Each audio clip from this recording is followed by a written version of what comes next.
Lost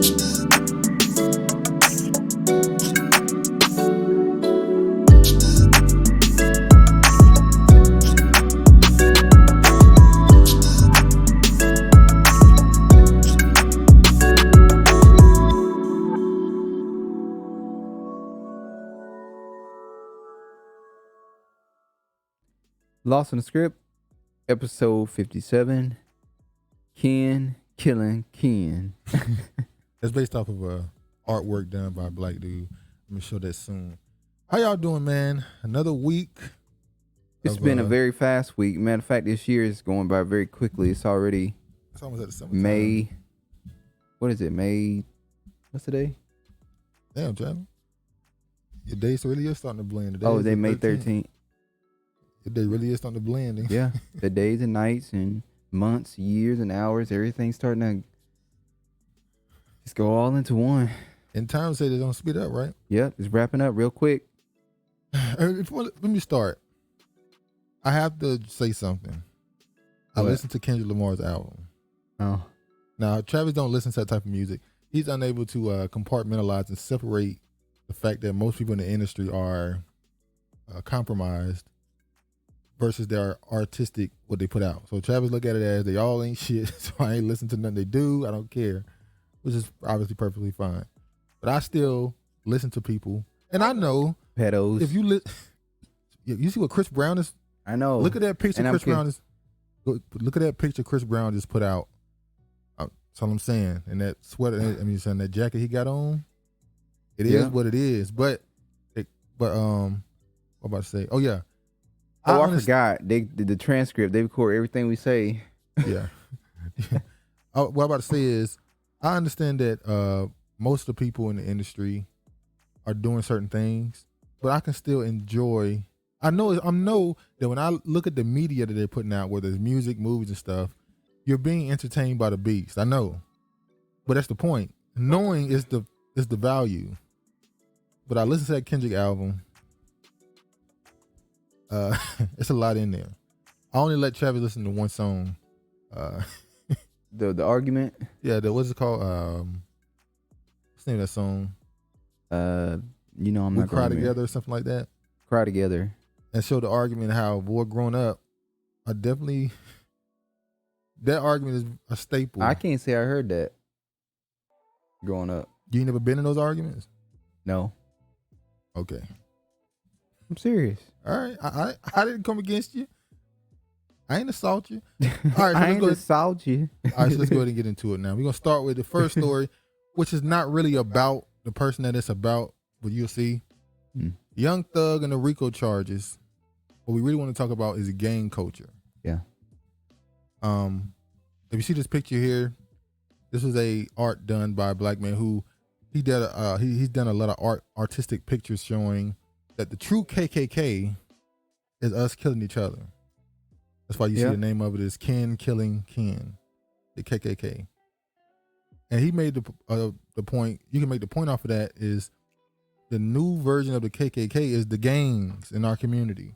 How they brainwash our youth young through, we can make the point. We know that a lot of the kids or the youth in our community isn't protected from this because they come from destabilized homes due to a lack of a father being there. True. So they go out in the streets and search for manhood, and they run into a very, I don't know what word to use, weak or negative form of manhood and gang culture. So I understand why it happens. But we're going to start with the Young Thug situation. So Young Thug accused of being founder, leader of a Young Slime Life gang. And now they went on here to say what we know about this case. All right. So Young Thug, he's from Atlanta, right? He is from Atlanta, right? Because a lot of them be saying they're from Atlanta. They be from Memphis or Savannah. I think he's from Atlanta. I think Gucci Mane is from Memphis or something. So I assume he's from Atlanta. He was charged. He was hit with a RICO case. They pretty much been following them for like a decade now. They've been RICO cases. Once you get hit with that, they pretty much got all the evidence they need to charge you. Yep, he's from Atlanta. He's not from Atlanta, but he is from Georgia. Okay, see, the thing about it is, I'm not gonna go too deep into this because it's not the main point. They really ain't got nothing on them. They have pictures from Instagram and posts and stuff. They have music lyrics. And funny, we talked about that because what was Jay-Z trying to do? They were trying to ban music lyrics from being used in court cases. And what did I say? Say what you said. I said if you're not living that life and you ain't about that life, don't put it in your lyrics. I agree. Now, apparently, they living a even life. if he wasn't living it, because even though they say it's 56 people, 25 people was charged and 56 indictments, or 56 charges, I'm sorry. What really, he only got hit with 2. Well, now he just got hit with 7 new felonies outside of the RICO case. And that's because when they went to his house and kicked in the door, they found guns, sawed-off shotgun, and all that. He didn't have a license to carry? Not. How you? But he also, what really got him was, well, not really what got him, but nothing that got him with was weed. He had enough weed for distribution. Like, ain't it legal? And they still throwing that in as what's the point of making it legal if you still make charges? Well, it's legal, but we're going to monetize it. We're going to make it where you can only carry a certain amount because even here it's legal, but you can only have a certain amount of ounce. Just like the other guy, I think it was in New York. Remember he had the vending machine outside his house selling weed, and the person, for whatever reason, felt needed to snitch on him. It was kind of got too far. Mind your business. That's what happens when you don't keep your circle small and you start letting everybody know, and then everybody start. No, it wasn't that the circle was small. He was just selling it. All she had to do was buy what you want, leave. He or she, whatever. You only sell to who you trust. Well, yeah, growing up, we all know the small town weed dealer that you grew up around in your neighborhood, who had a job and sold weed, and selling the weed was more of a lifestyle than actual finance. He didn't really gain no money. He got enough money to re-up, and that's it. We know a lot of quote unquote drug dealers like that where they just made enough money to re-up. They really weren't making no money. But obviously in this case, he was hit with this, him and the other guy, Gunna, as they call him. I saw a guy named Metro Boomin. You probably don't know him. I don't. He's another person out of Atlanta or Georgia. And I didn't even know the other person you said. Who, Gunna? Yeah, Travis don't know none of these people.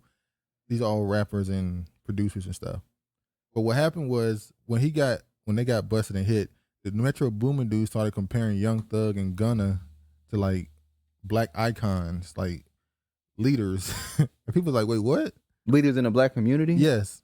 What's funny is I remember there was a video of Young Thug being asked about Mike Brown. He said, ain't got nothing to do with me. I'm a rich nigga. No, that was Lil Wayne that said that was Young Thug on the red carpet. Oh, he said the same thing Lil Wayne said. Yeah, I guess so. He was like, they ain't got nothing to do with me. I'm a rich nigga. I ain't got enough. Same thing as, what's his name? A$AP Rocky. But I respect the A$AP Rocky's opinion a little bit more because he was just like, I'm just a rapper. Yep. I ain't in politics. I don't know nothing. And when he was over there in his situation. He didn't ask for help. Well, people just let it be known. You just a rapper who is a rich nigga. So you should be able to get yourself out of this situation. So don't even, he knew not to, don't even say nothing. Yeah, I remember going to read some of this. New York Times reported a lawyer for Young Thug, whose name is Jeffrey Williams, said that YSL was not a street gang and claimed that the indictment was baseless to include him.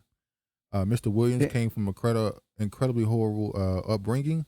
He was conducting himself throughout his life the way that that is just who Marvel at. Why call it a gang then? Why not call it a group? That was funny because I remember everybody talking about this, obviously. When he went on $1 million worth of gang, Wallow, the guy on there, kept telling him, don't call it a gang, call it a music group. And he was just stubborn. He was set on calling it a gang because it gave it more street cred. Exactly. Made it more cool. Mm-hmm.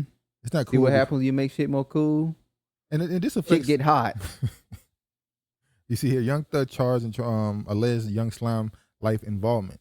The indictment singles out Young Thug as a leader of the gang. The rapper is charged with participation in criminal street gang activity as an organizer supervisor of the position of management or leadership of several violent crimes, among them murder.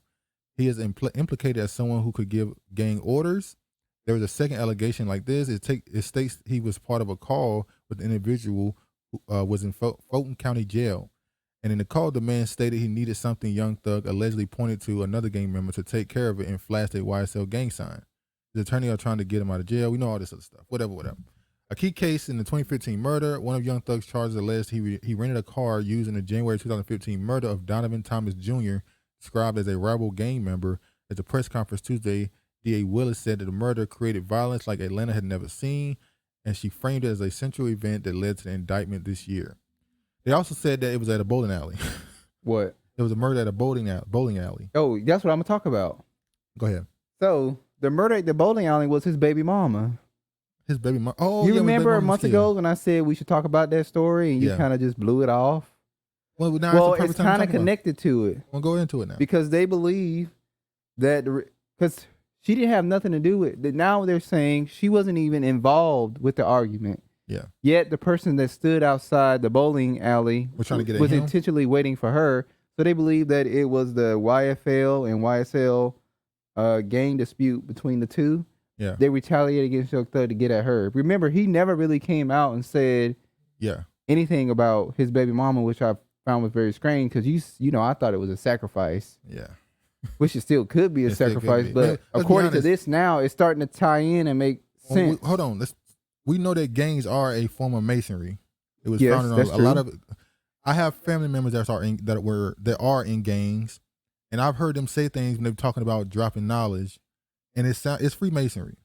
It's a low level Freemasonry, and so when a gang member commits a crime, it is ritualistic. Yeah.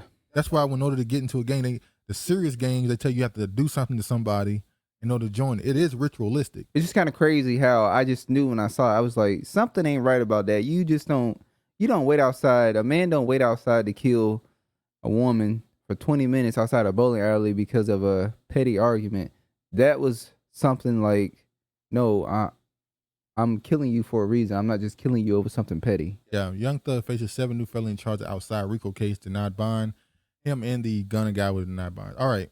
Another thing I got to point out is remember, there in America now, if you are a gang member, you are officially a terrorist. I want to ask you a question. Now that's on the books. You are treated like a terrorist. They can lock you up, and you have no constitutional rights. You're considered a terrorist. They can hold you over, no bond. I don't have a problem with it. They could take you to a black site and nobody even know where you went if they really wanted to. If they think you're a serious criminal. In the black community, should gang members, the people that are in gangs, no matter the age, be considered terrorists? Yes. So a 12-year-old gang member who grew up in a sad environment, Yes. he found some type of comfort in this gang, he should be considered a terrorist. Yes. You gonna know why? Go ahead. Because that's gonna make black people have to tighten up. We're gonna have to get shit in order. That means that fathers gonna have to be present. Mothers are gonna have to start chasing fathers off. Fathers are gonna have to start leaving. Yeah. So yeah, I mean, what the fuck do we have to lose? I mean, little kids are getting killed, shot. We talked about that last week. How you referenced not just the womb, but little kids getting shot is a form of abortion. Yeah, when a kid is on a riding So- their bike and you drive by and shoot them. What more? What can we do? This gang culture has been around for how long now, and it has not ceased. As far as we see it right now, since about the 80s, late 70s maybe. So when is this shit gonna go away? What Well, you have to cut it out. It's a cancer. they're talking about? Okay, it's supposed to have been formed to protect the community. It's been harming the community perverted. for over 30 years now. It's been perverted, yeah. That's a 40. So what do we have to lose? There needs to be something created to make this shit go away. Well, this is why I was talking about self-policing. Okay, so There's nuance to it. I get it. Somebody joins a gang, they're joining. We know what they're doing.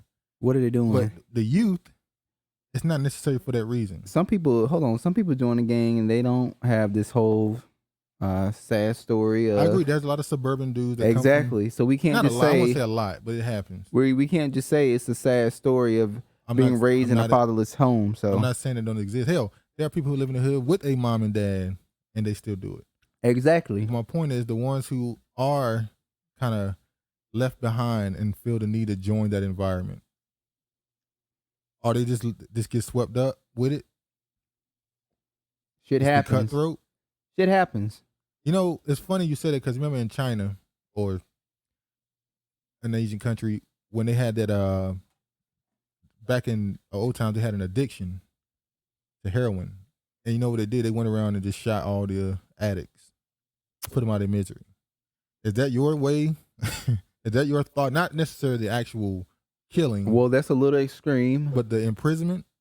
That's a little extreme. The comparison that you're trying to do. Well, you saying like a 15-year-old who came from a certain environment, who fell between the cracks, and not fell between the cracks because that's not even the majority. But it's not even the minority. We give you one chance to change and straighten up. What do you mean one chance to change?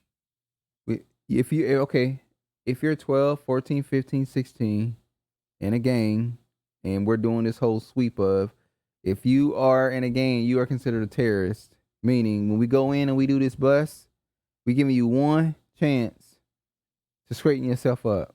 If you go back and try to go back into that gang life, then your ass is gone. Ass is grass. What you mean, permanently? I mean, far as like we locking you up. Oh, so how long? Okay, we're not even gonna get into that detail. I ain't a lawmaker, so I can't tell you how long. Well, you have an idea. You have a brain. You know, you can come up with. You have an idea of what a term should be for somebody to be. Okay, so you're saying it should be a crime to be a part of a gang? Yes, a gang that's terrorizing a neighborhood. Are you crazy? That's a slip. Oh, so now you're saying terrorizing. I said be a part of a gang. I'm talking about being part of a gang and bringing violence to the community. That's what I'm talking about. Okay, if you in a gang and you making music and poems and just hanging out and you're not harming the community, what's the problem with that? I'm talking about violence. Telling somebody because they live on another block they can't enter the community. That's crazy. Well, see, when we talk about this from the black community standpoint, we'll talk about this. We'll talk about it right after this. We're gonna go ahead and go to this clip of her speaking about some of this. And she was asking about what's expected from this. All right.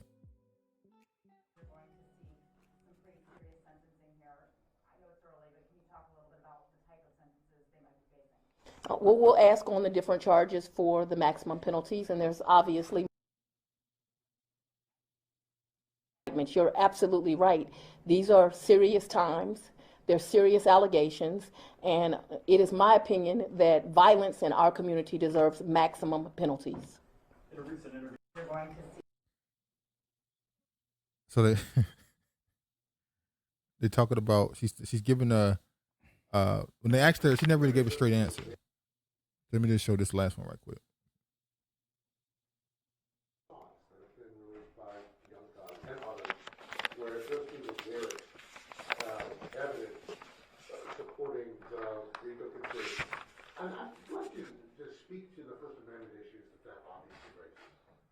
This issue's been ruled on by the courts. I knew that question was coming. I believe in the First Amendment. It's one of our most precious rights. However, the First Amendment does not protect people from prosecutors using it as evidence if it is such. In this case, we put it as overt and predicate acts within the RICO count because we believe that's exactly what it is. That's why I think this case don't have much. It's not gonna really do anything because it's all Instagram posts, tattoos, and music lyrics. Oh, what they got tattoos of? YSL, the name of the okay. Young Slime Gang, I guess, whatever it's called. All right. What was I about to say? I don't know what you was about to say. T.I. need to mind his damn business. That I was talking about.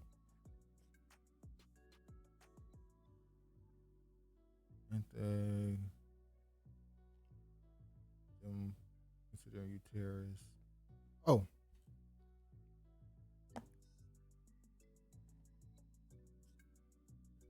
Now I gotta ask the question. If right now we know that gang members are considered terrorists, why are musical artists pushing gangs harder than ever? Gangs have become way more prominent again. Like in New York? No, across in the music industry. Everybody's a part of gang. Chris Brown of Blood.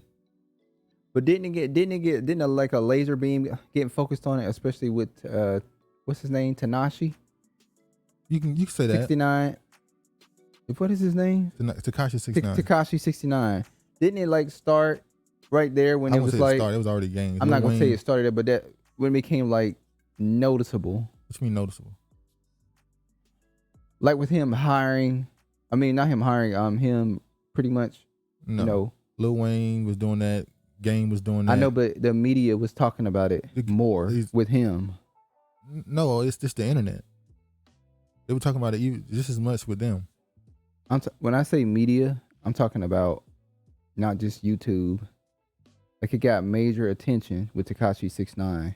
I know because social media across the board just make everybody more famous now, or more at least more viral. So Chris Brown is a blood? Yeah. I thought the nigga just went over there to learn some more dance moves, crumping and stuff. Oh, where? In California. Crumping is in California. Remember his song Laffy Taffy, his first song? He had a red flag on. Laffy Taffy? Lovey Dovey Kiss Kiss, I'm sorry.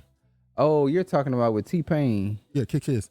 He had a red flag on I in thought that it video. was just part of his, No, then years later when he, I guess, came out as a blood, it was like, oh. Oh, he said he was, Yeah, he walk around big B's. That's why, a lot of stuff happened. My point I'm about to make is the fact that they're saying that gang members are terrorists in the music industry, particularly black faces, black dudes in the rap industry are pushing gangs harder. What is the objective? Well, damn. To create more terrorists to lock up? I guess so. We got R&B, pop singers are being damn gangs now. So. That's what I'm saying. That's why who was it? Tank. Tank, when he went on Joe Budden's podcast and said men's R&B is struggling because the rappers are doing R&B now. So the rappers, so the damn R&B artists were like, they got to be more hard. And so they rapping about fuck these hoes. These hoes in look. So, but my point is, for instance, you got rappers or people connected to the industry getting on the internet, bragging about crimes and all type of stuff, connecting themselves to people who are not famous because they got money and status or people want to be connected to them, and then all of a sudden a RICO case happens.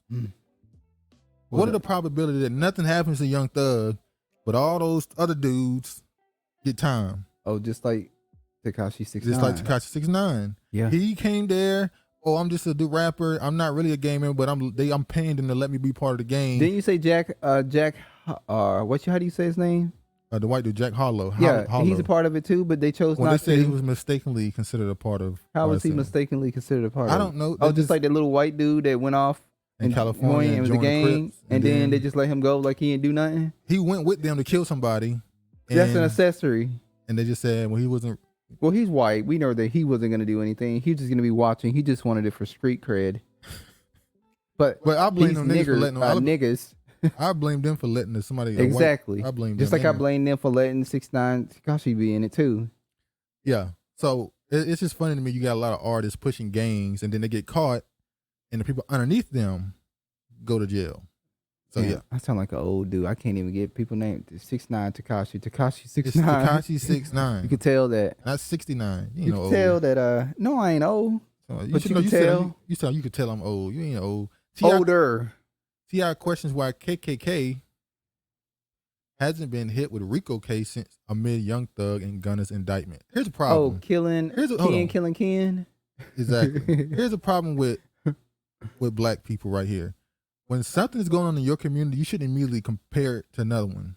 They always compare to white people. Like, why are you worried about the KKK when this dude has been accused of having people killed in your neighborhood? Well, this is off subject. I really think T.I. shouldn't even be trying to be in the media. I mean, you still have rape allegations towards you, don't you? Bruh, we talked about it, and it's just like, it's just there. It's just lingering. Nothing happened. I mean, I would think you were trying to be minding your, I understand you trying to come out and defend, these black men, and that's great and wonderful. That ain't wonderful. They're considered drug dealers and criminals. Now, I know they show videos ever since he got arrested of Young Thug going around passing out food and taking pictures with disabled kids and them putting money into schools for fashion and all that stuff. Look, if you're doing dirt and you try to cover it up by doing nice stuff, it don't mean you ain't doing dirt. That's the Nino Brown effect. Just because you passing out turkeys, that's what I'm about to say. Yeah, because you passing out turkeys on Thanksgiving don't mean you're a good person. You killing your community with drugs and violence. Like, what is our community's obsession with death and violence? We celebrate the criminals. For instance, perfect example, the TV show, what's the name of that TV show? Snowfall. The main character, Franklin, is the bad guy. He's the bad guy. Mm-hmm. His father was the good guy. But people cheered against the father. So was a neighbor that he killed. He was a good guy too. The cop. He was the good guy, but we cheer against them. He found out he wasn't Black American. Now you don't give a damn. So Franklin, the main character, decided I'm gonna destroy my community because a white college wouldn't let me in. Because that means that if I can't go off and if I can't be around white people, I destroy where I'm at. Yep. And people, it's just not even just that. It's a lot of TV shows like that where we cheer for the villain. They call it an anti-hero. What is an anti-hero? I mean, House of Cards. That was a white TV show, but we didn't want. We didn't want Frank to go down. He was brilliant. He Yeah, was terrible, but yeah, in real life too. So yeah, he was just like the character in real life. yeah. T.I. has spoken out after Young Thug and Gunna were named in a RICO indictment this week. In a succinct Instagram post shared Wednesday, T.I. mentioned in the Ku Klux Klan specifically wondering why the RICO, i.e. the Racketeering Influence and Corrupt Organizations Act, approach isn't being applied to the hate group. Why the KKK ain't been hit with a RICO? Now, let me say this. Well, if you do that to the KKK, they're going to want to do it to other groups too. Well, the point I'm about to say is Indiana has some of the highest numbers of those hate groups, and they are trafficking guns. There's a lot of black people in Indiana. So that's how those guns get in Chicago and New York and all those areas. It's through Indiana. If you want to know where the guns coming from, look to in Indiana, the basketball state, what they call it. And it's the gun state, really. But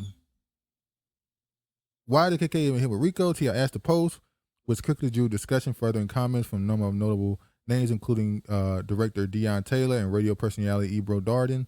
The latter noted the KKK operates in areas where they control those handing them out. Well, we got to stop comparing ourselves with what white people do. But you know Just what? because white people are racist to you, don't mean you should be killing each other. I said that last week. It's really hard because it's like when you're referencing, because it's such a difference in how the groups are treated. Yeah. It's just the automatic comparison. Yeah. I mean, but these people are accused of doing something in their own community. That has nothing to do with white people. Yeah. They're not poor. They're wealthy. They got money. They have millions of dollars. Which means they choose to stay and be in this lifestyle. They choose to be connected to they are addicted to violence and death. Chaos. They are a cancer to their community. No matter how much good. Now, this is, by the way, this is if they're guilty. I'm not saying they're guilty. I don't know. But if they're guilty of what they're being accused of, they are a cancer to that community, no matter how much money they got. It's just like when you in a marriage and everything is just going so great, but one of you gets bored because you want a little chaos, you want a little, like the song, all that, or you want an argument, you want to build up a big argument so you can get a big happy ending in the end. Yeah. And it's just like, why can't we just be content in happiness? Be content in our happiness and just enjoy. But no, I need to live chaos. I need to do something to You're guilty of that too. Be spontaneous and spice up the relationship. You're guilty of that. Remember we had the discussion about the expectations of what and your expectations in a woman. You were saying, I like a woman with a little spice. I like a woman with a little attitude. No, that's not what I said. That ain't what you said. That's not what I said. When the dude was saying, how did he frame? Oh, he was saying the boss said how he framed. He said, I don't want a woman who just do whatever she told. And I said, he said I want a woman to have an opinion. I was like, well, yeah. I mean, you want her to have somewhat of an opinion. Yeah. I didn't say, oh my God. You trying to softball it now. I ain't trying to softball nothing. You want her to just bring some tension to things. Oh, I want her to beat the yeah, you want her to punch. Oh, you want me to slap me? Come on, man. Let's be real. That ain't gonna happen. But yeah, we have a problem with celebrating. When we talk, so many people have said this. Way more important people than us have said this. When I say important, I mean status wise, not in life. But they've said this. We have an obsession with negativity in our community. It's just, for instance, on Kendrick Lamar's album, he talk about culture. You do a crime, don't snitch, go to prison. Your baby mama laying up with your friend. You get out 17 years later and get shot in that same neighborhood. That's culture now. We consider that culture. That's sick. There's nothing about that's building. That's only destroying. But then you got to ask the question, where do we get our culture from? And that'll tell you everything. All right. I want to talk about another wealthy black man who at one point in his life was a destruction. Jay-Z's Roc Nation convenes Social Justice Summit to drive action amid midterms. Do they really think? I don't think they understand. I don't think they realize that celebrities don't have the influence They don't. they once had. They don't have We it. saw LeBron James go out there stumping hard for Hillary Clinton in Ohio in 2016. And it didn't do and shit. She lost Ohio in 2016. Celebrities do not have the influence they once had. I don't know what it is when pandemic happened and people start looking at people start looking at celebrities as desperate. They were getting on the internet just singing songs. And what did they say? Attention seeking. They started calling them attention seeking. Well, people they're like, damn, give us a break from seeing you. Yeah, people was going through a pandemic and you up here showing off your house, showing your big pool, telling people to stay at home, don't go outside. You in a mansion with a bowling, have a bowling alley, a basketball court, a tennis court, and people like you guys are assholes. Can damn turn your backyard into a damn football field. Football field. What the hell? And you can imagine those extroverts. They're like, fuck out of here. Yeah, they was pissed. They couldn't go out like they want to. Some of them still was outside. They don't care. But let me go down a little bit. Yeah, someone was outside doing shit they shouldn't have been doing outside. The social justice arm of Jay-Z's label, Roc Nation, has convened a coalition of social justice leaders from various industries for a summit that is set to take place this summer amid the midterm elections in the U.S. The United Justice Coalition was assembled by Team Roc, which leads the label's philanthropic initiatives, and is set to gather in New York City on July 23rd to raise awareness about racial justice and policy issues impacting people of color across America. People of color. There you go again. See, that's the problem. See, I don't get that it. People of color, and then the woman right there, Dana Diaz. You already know what she is. Yeah, she's Hispanic. She's an executive of Roc Nation, I believe. I can't remember. I'm gonna get this wrong. Either his manager or some woman he's associated with. I can't remember her name right now. Good Lord, is her name Deborah? Something like that. She's a Fed. She has. Is she black? We talked about that in a previous video. You can type our name in and type in Jay-Z selling his company. We talked about this before. It's a Spanish woman, I think, or she's Dominican. Maybe I don't know. She's a Fed. That's New York for you. She's a Fed, and she's associated with Roc Nation. Roc Nation's emblem, that paper plane, is comparable to what the police use. I think it's in L.A. Yes. So I thought that when he had his company title, he said he couldn't hire black people because it was in Switzerland. Well, he didn't say that. People were saying people were saying that. People were saying it's an all-white staff because it's in Switzerland. He had just purchased it and took a picture. Well, we in America, so shouldn't Roc Nation have a little bit more? Okay. The summit will feature celebrities, activists, academics, and the family members of those who lost their lives to gun violence, and will highlight issues like criminal justice reform. Look, man. Didn't I say this last week? Everybody working on criminal justice reform. What about reparations? Criminal justice reform has got to be the most biggest topic that nobody's doing shit about. Like, you had a bill and it flopped you had a bill and it flopped because Jim Clyburn decided that he didn't want to have what do you call it? Immunity. Fuck Jim Clyburn. What's the term? I can't come to me. He wanted what? He wanted to get rid of immunity. Something immunity. Qualified immunity. Qualified immunity. Because he wanted to get rid of that, he sabotaged the entire bill on purpose. That's why he got to go. Did his daughter mysteriously got a job. But anyway. What you about to say? I'm sorry I interrupt. Oh, yeah, go ahead. You said. Yeah, everybody's focusing on criminal justice reform. Now they done threw this shit in about voter rights, which we been got our voting rights. So who is these voting rights for? Exactly. And you said people of color. So it says mental wellness and political and civic engagement. So they're trying to convince people to vote. Okay. Headlines include radio host Charlamagne the God. How much has Charlamagne the God fallen in relevance in black media? I think that thing with Kwame kind of really brought him down a notch. People don't want to admit it, but a lot of them took a hit. Yeah. What's his name? Matt Barnes and they took a hit. Charlamagne took a hit off of Kwame too. They took a hit. It amazes me how when he talked about with the woman that Jessica Reed, that brought him down. When he brought her name up, how many people said they didn't know? It's like, how you didn't know? They were like, I didn't know nothing about shit. This. You knew. I was like, stop lying. I heard about. Okay. You just care all of a sudden. Civil rights attorney Ben Crump. Of course, his ass would be there. I keep telling y'all, my opinion on him is changing to from. No, they don't got Van Jones there. Wait, my opinion on Ben Crump is changing from ambulance chaser to just hustler, because he's everywhere. He's a hustler.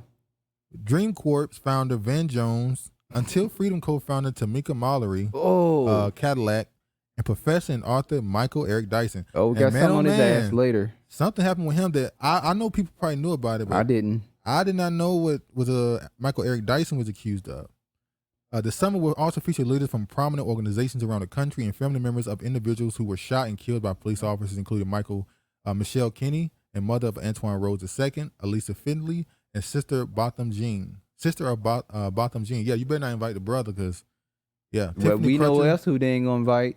They're going to invite Tamir Rice's mother. Oh, no. The sister of Terrence Crutcher and Denroy Henry Sr. and Angela Henry, the parents of DJ Henry. Diaz said at Roc Nation mission is to fight systematic injustices.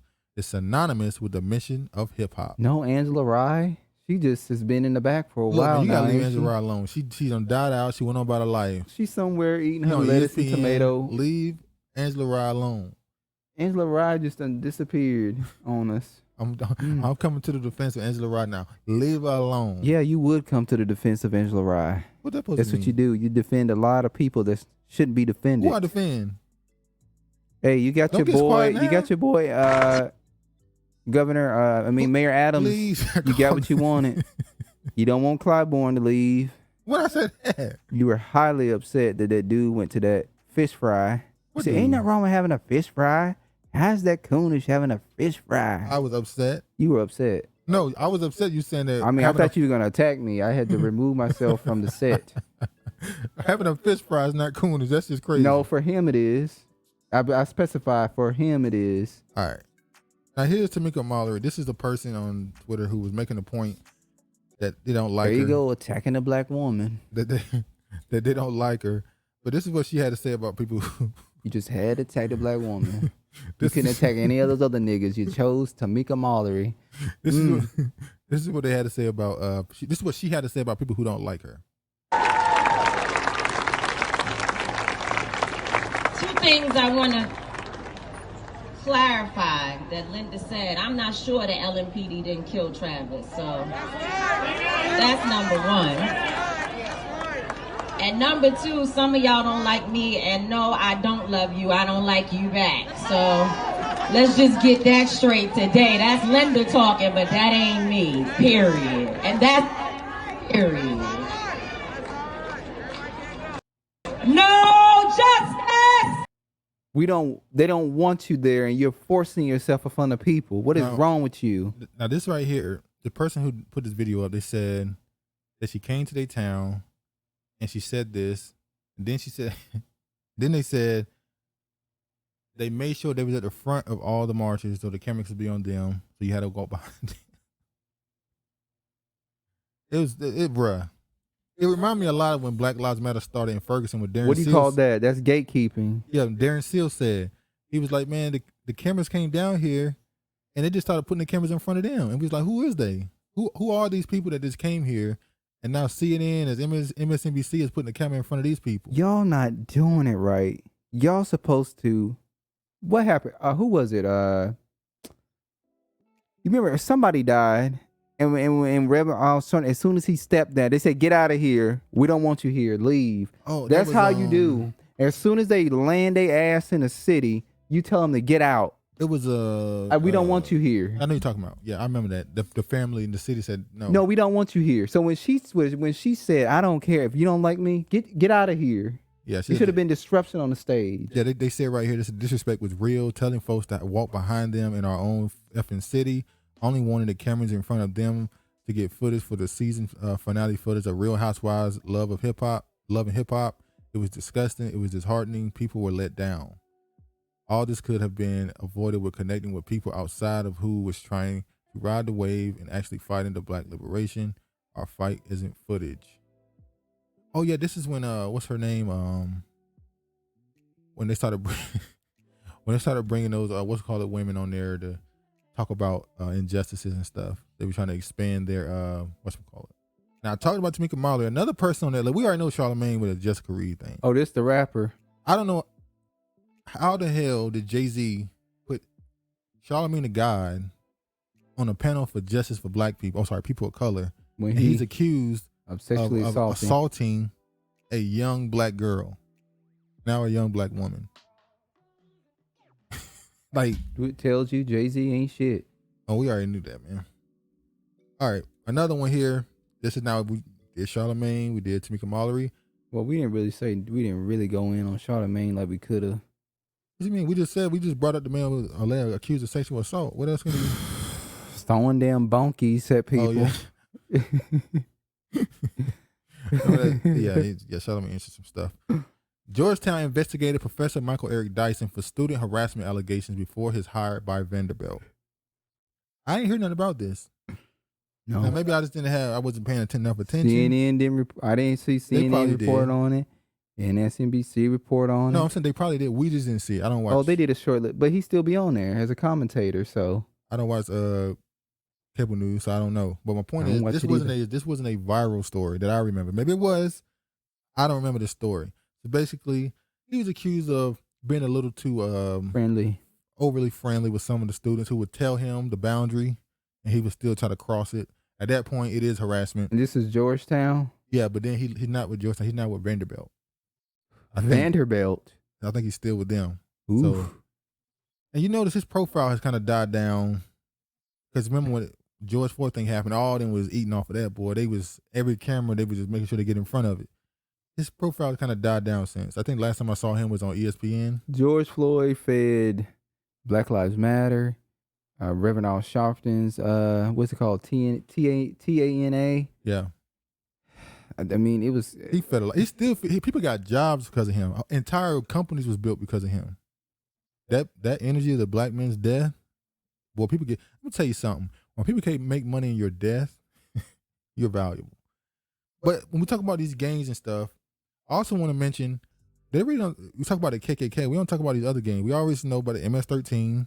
Remember when Trump was supposed to go against them? MS-13, you had a whole bunch of Mexicans saying, Trump can't fuck with MS-13. I'm like, wait, they're killing your people in your own country and you actually cheering for them against Trump? Okay, that CIA operation they got going on down there. Or what about the Asian gang? We know that Asian gangs over in California, the Asian Crips, that I had a little confrontation with in the comment section because we made a video about it. They talking crazy. But you got the Watching, the Asian boys. You got the Reckless Tigers. Tiny Rascals. That's Virginia. They tiny people too. And so are they gonna be considered terrorists as well? Or is that just how can people associated with hip hop? How can the Asians be considered terrorists when they're one of the most effective groups being targeted by hate crime? That's why these gangs came along, to protect themselves from Negroes, particularly. Oh Lord! I'm gonna show this last part right here with the weed. Well, thing. sir, this game was formed 10 years. Well, it started decades ago. They were, they've been doing this. They've man. been doing paying this. attention, man. Alabama's parole board shot down every single case yesterday, denying relief to all 28 eligible people, including this man, after he served 12 of 20 years sentence for marijuana possession and distribution. He is at a minimum security work center where they work for him for $2 a day. Why are people who was in prison for weed, when it's legalized in a lot of these states, why are they still in prison? Ask the government. This don't make sense. It do make sense because they still need somebody in there working for $2 a day. Yeah, exactly. Somebody got to work for them $2 a day. Are we gonna run through some stuff right quick? Some stories that I found. Stories that keep happening. I saw these stories recently and they just popped up again. Man arrested in connection to woman strangled to death on Phoenix bus. Now you saw this video. It was a black woman on the back of a bus. You never said it was a black woman. Why the hell would I have the story? Well, sometimes you like to talk about That's white the people. Right there. Wow. I didn't know it was a black woman. I must have scrolled down Why too quick. Why the hell would I have a damn story about a white man? I had to stop you from talking about a couple white people in the past. That was one time. And I was using it. It was been 2 or 3 times. It was one time when the cops was chased down a black family and ran them off the road and killed his daughter. And then another story happened with the same thing with a white one. I was going to talk about the comparison. Oh yeah, in that fact, I didn't stop you. You still talked about it. Okay. Yeah. So she was in the back of a bus. He choked her with a what do they call it? To book bag, the rope, the scrap the strap. off a book bag. I don't know if it's off the book, but it said a strap. So I guess the seatbelt. I don't know if it's a seatbelt on there. He choked her with that, but it was in the back, so I guess nobody knew what was going on. He walks off the bus. They find her, then they find him later. He had just been released for another crime that had nothing to do with it. He's a weak ass. You know, they're always targeting black women. They just as weak as can be. So this reminded me of a story that happened, I don't know if it was last year or 2020. Remember that story where the two black women Got stabbed. That's what I was referencing to. Yeah, the white guy just walked up to him and started stabbing one of them in the face. It's been a couple other stories too. And it was like, what the hell? And they still haven't told us if it was just a crazy dude or like, what was that? It just went away. Then you got this story here. Stop sitting in the back of the bus by yourself. 2 former Oklahoma police officers have been charged with manslaughter in a fatal 2021 shooting of a black man. This video, I accidentally watched. Yeah, I told you not to watch the video. The man did nothing. He was standing on the side of the refrigerator on a porch. He came around to peek and look and was like, "What?" Yeah. And then he kind of backed up and tried to go back. What's going on? And then he started shooting him. And then he just lifted his hands up. They just started shooting him. And then he was on the ground. Then he tried to get up and lift his hands up. They shot him again. Then they said roll over. And they shoot him again. 2 former Oklahoma police officers have been charged with first-degree manslaughter in connection to a 2021 fatal shooting of a black man in Comanche County. According to a statement of District Attorney Quadry Sanders was killed in a home December 5th, 2021, when Lawton Police Department officers responded to a call about a man in violation of protective order and in possession of a firearm, according to the statement. Once the officers arrived at the home, the suspect was identified as Quadry Sanders. Officers learned that Mr. Sanders was inside the home and was refusing to let one of the residents leave. The statement read, officers set up a perimeter around the house. Sergeant with one of the Lawson Police Department began giving Mr. Sanders orders using the PA system in a patrol vehicle. Shortly after the commands were given, a female resident of the home exited. Sanders was later seen going out of the back door of a home, and the officer gave commands to show his hands, which he immediately complied with. But then Mr. Sanders ran back into the home. He never went back into the home. For what we saw in the video, he didn't go back into the home. Seconds later, Quadry Sanders walked out of the front door of his home, where Mr. Sanders was met underneath the carport by officers Hinkle and Nathan Ronan. Body cam video released on May 6 shows one of the officers telling Sanders hands up, and down, down, down. Sanders' hands were clearly seen, and only visible in the hands is a ball cap, which he transferred from his right hand to his left hand. Sanders can then be seen turning back towards what the DA described as a home's front door. Mr. Sanders can be seen raising both his hands in the air above his head. At the time, Officer Hinkle shoots his firearm 4 times at Mr. Sanders. Mr. Sanders falls to the ground and appears to have been shot, at which time the Officer Hinkle once again orders hands, and to quit reaching. He wasn't reaching for anything. Sanders sits up from his back, his hands above his head, at which the time the Officer Hinkle fires his firearm 7 additional times simultaneously with these shots. Officer Ronan also fires his weapon at Mr. Sanders 4 times. Do you really need to shoot a man? Dude, 2 of y'all needed 11. Like, this is like the Wild Wild West. It's just. Hold on, Bedeau. Sir, why did you have this woman pinned up in your house and refusing to let her go? Domestic. What we talking about earlier. Domestic stuff. They in there arguing. You see what happens? They call the cops. It's not this serious, but they call the cops. She leaves. He thinking, man, get out, go on.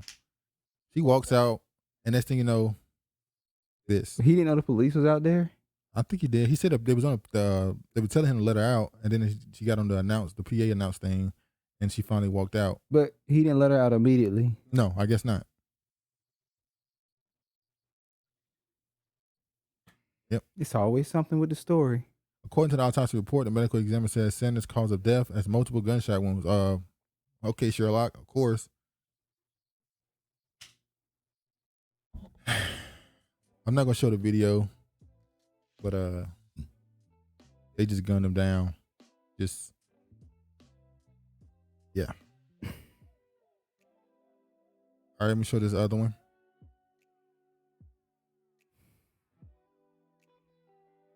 Coroner identifies 3 women killed in crash involving Charleston County deputy. This happened in a collision that happened. The police, I guess they were on a call, and they ended up colliding with a car that had 3 women in it, the mother and her 2 daughters. Mm-hmm. Now, this is sad. I want to talk about this because you remember, maybe that was a few weeks ago, there was a story that they passed a bill somewhere where if you get into a car crash and you're drunk, that you will have to pay child support. And I said, well, what happens if you're just to blame for it? So if you get into a car crash, you're sober, but you are to blame, do you still have to pay child support, or why is that any different? What about when you smoking some weed? What if you got meth in your system? Well, she got to pay no child support because she killed everybody. Yeah. So these three officers here, these two officers also were injured in the thing. They lived, but somehow the three women, black women, they all passed away. All the officers lived. So what is the punishment you think gonna be for that? Nothing. You're gonna say it's an accident? They're gonna say it's an accident that happened. Or are they gonna try to blame them? You remember they said they made sure to point out the cops had their lights on. They were going on call. So they're gonna say that they didn't move. So they ended up hitting them because they didn't move. I mean, you can't. So they turned on the lights and started driving fast. Yeah, they was on call. How did they collide? They said here they were coming across, and the person, they didn't move. They weren't moving out of the way, and they ended up hitting them. So they were crossing the light, and the car You read this, collided. didn't you? Yeah, I read it, but I'm trying to make it make sense. They didn't go into details. So while two other deputies were blocking traffic for the investigation, a vehicle traveling southbound on Savannah Highway failed to stop and struck their cruiser around 2:30 a.m. Well, on Monday. that's already the blame on them. They said failed to stop. Yeah, officials said that the deputies were in their vehicle, which had its flash blue lights activated when it hit. They already blaming them. Failed to stop. I think they mean when that cop hit them, the cops, not the woman and her two kids. First responders' initial crash site responded to the second collision. See, it was two collisions. Oh, she hit the car. She hit the cop car and she hit them. No. The cop. They didn't hit nobody. The cop hit them and then hit the other cops. Oh, okay. So I'm thinking, did she hit them, from the behind? black women? Did she hit the black women and like lose control of the car and hit the other car, or did she hit the black woman and just keep driving? I don't know. That's why they say it's an investigation.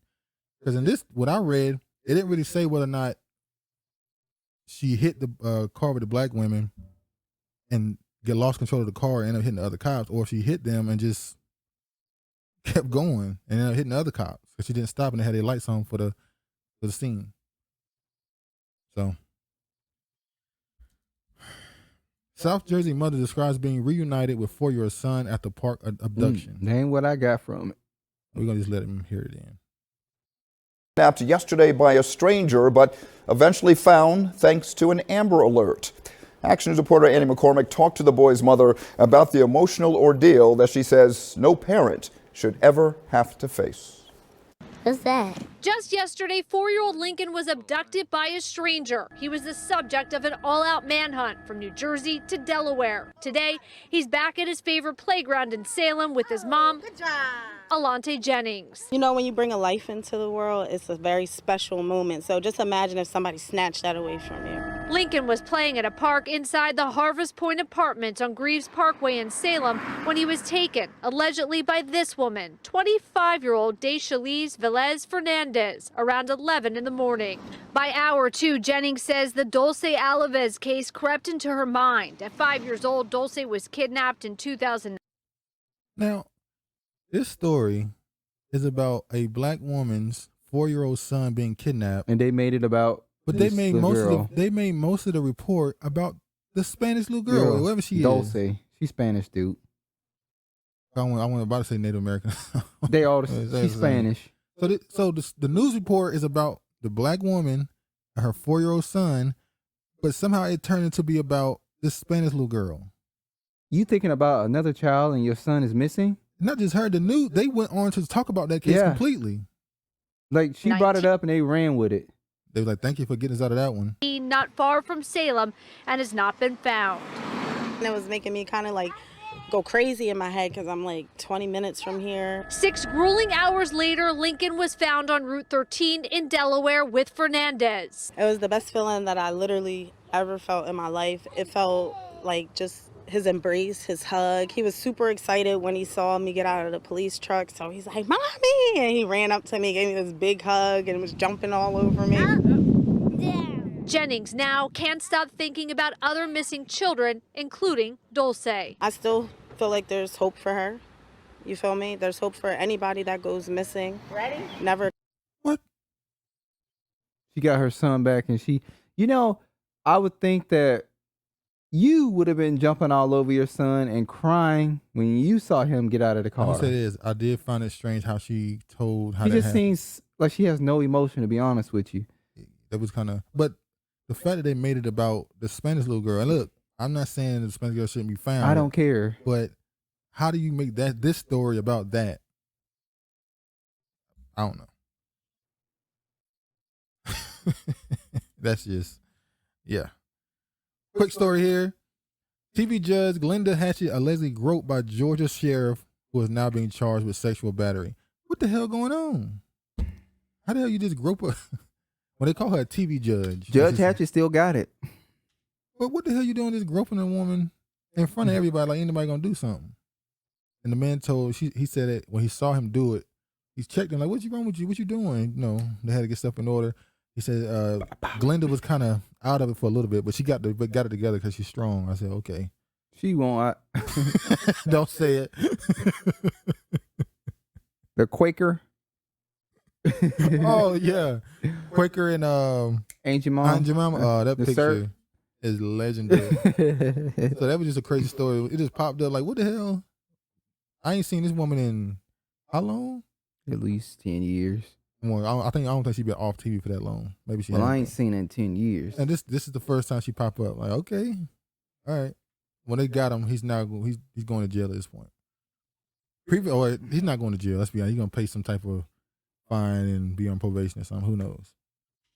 Previous LAPD report emerges after Meg Thee Stallion NBC interview. With DJ Academics coming across paperwork in the case, more developing information has emerged. Initially, Megan addressed everything her NBC sit-down will reveal incidents that happened on an unfortunate night. However, now report involving Tory Lanez and Meg Thee Stallion has gone under the radar. Though documents released by the Mob Radio Online and LAPD have revealed some of the alleged police report which has been made public. So if you don't know, in this report, look, I don't care about the case, but I can't wait for the reaction. I just wanted to get through this. You are obsessed with Meg Thee Stallion and Tory Lanez case. It's not the case, and you know that. It's yes, I'm obsessed with the reaction. I can't wait for the reaction. Dude, people already know what we already know that she lying. No, we always say that, and then when it happens, it pops off. But anyway, basically it says she stepped on glass. Yeah, we know she stepped on. She said she stepped on glass at first. What's her friend name? Kelsey. Her and her friend was on hands. A little pistol came out. That pistol is like a gun you find on a woman. Well, maybe Tory Lanez is a small dude, so maybe he like to carry little Tory dainty wouldn't have a guns. gun. His security guard would. His security guard right Look there. at him sticking the middle finger up. Yeah, a dude witness said he saw two women fighting, a big girl and a little girl. He saw two girls fighting, and a big dude and a skinny dude standing watching them. And then that was that. They started fighting, and then they got in the car and drove off. And then it is what it is. So apparently, fight happened. 5 rounds go off somehow.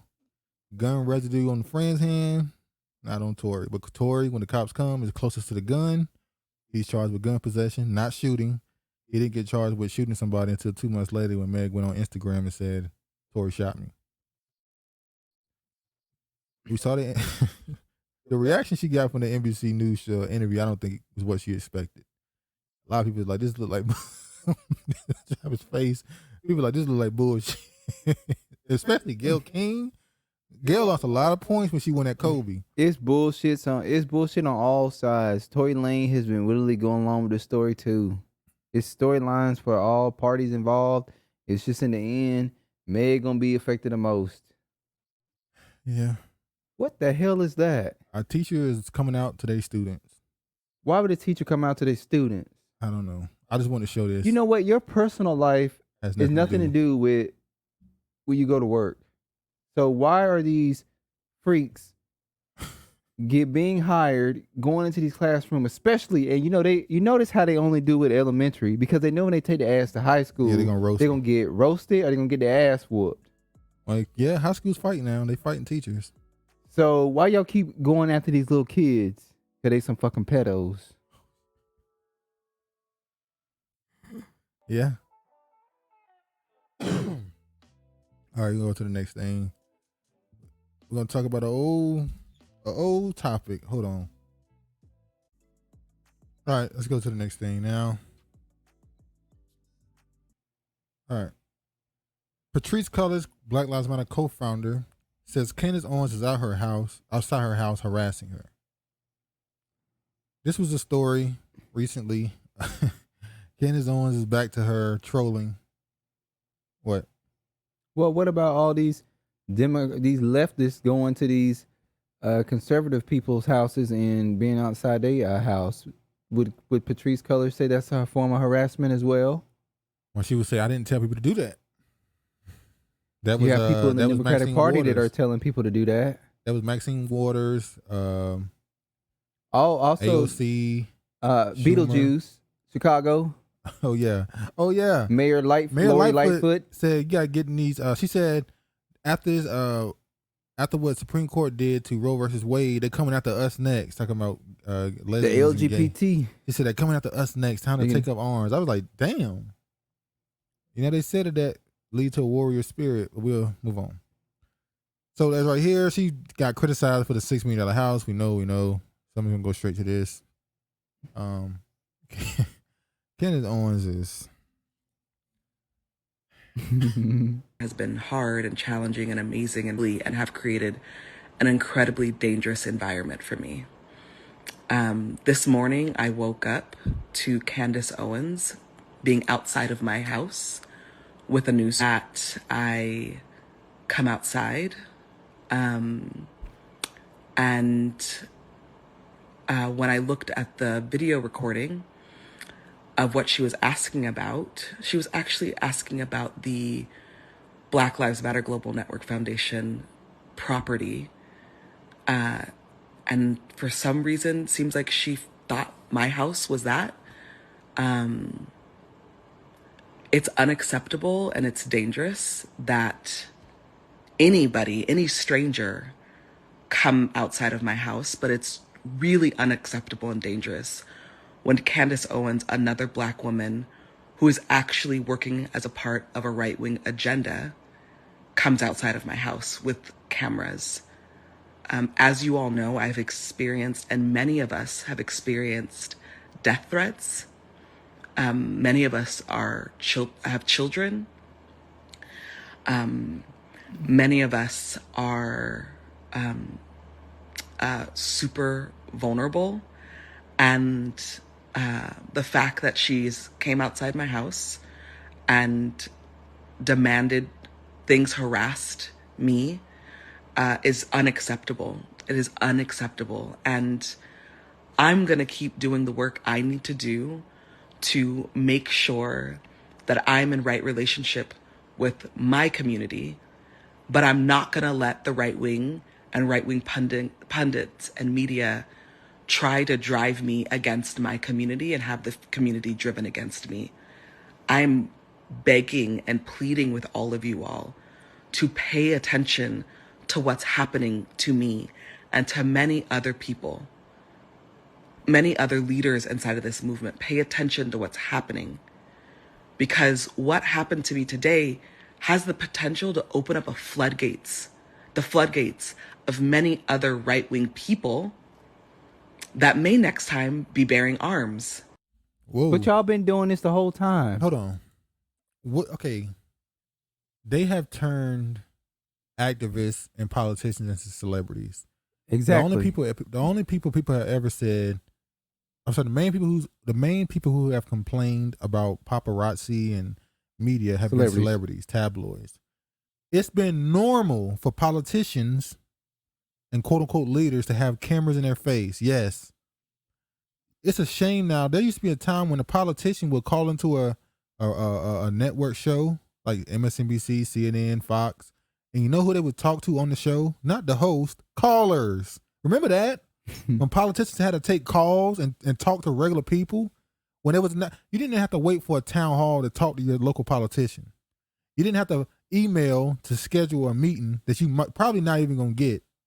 You could just call into a television show when they got interviewed and ask what you wanted to know. When the last time you seen that? I don't have cable news, but before it was normal. Before I had the cable turned off. It was rare even then. So now politicians are saying, don't even approach us. We're in danger. Yeah, people like AOC saying, don't approach us.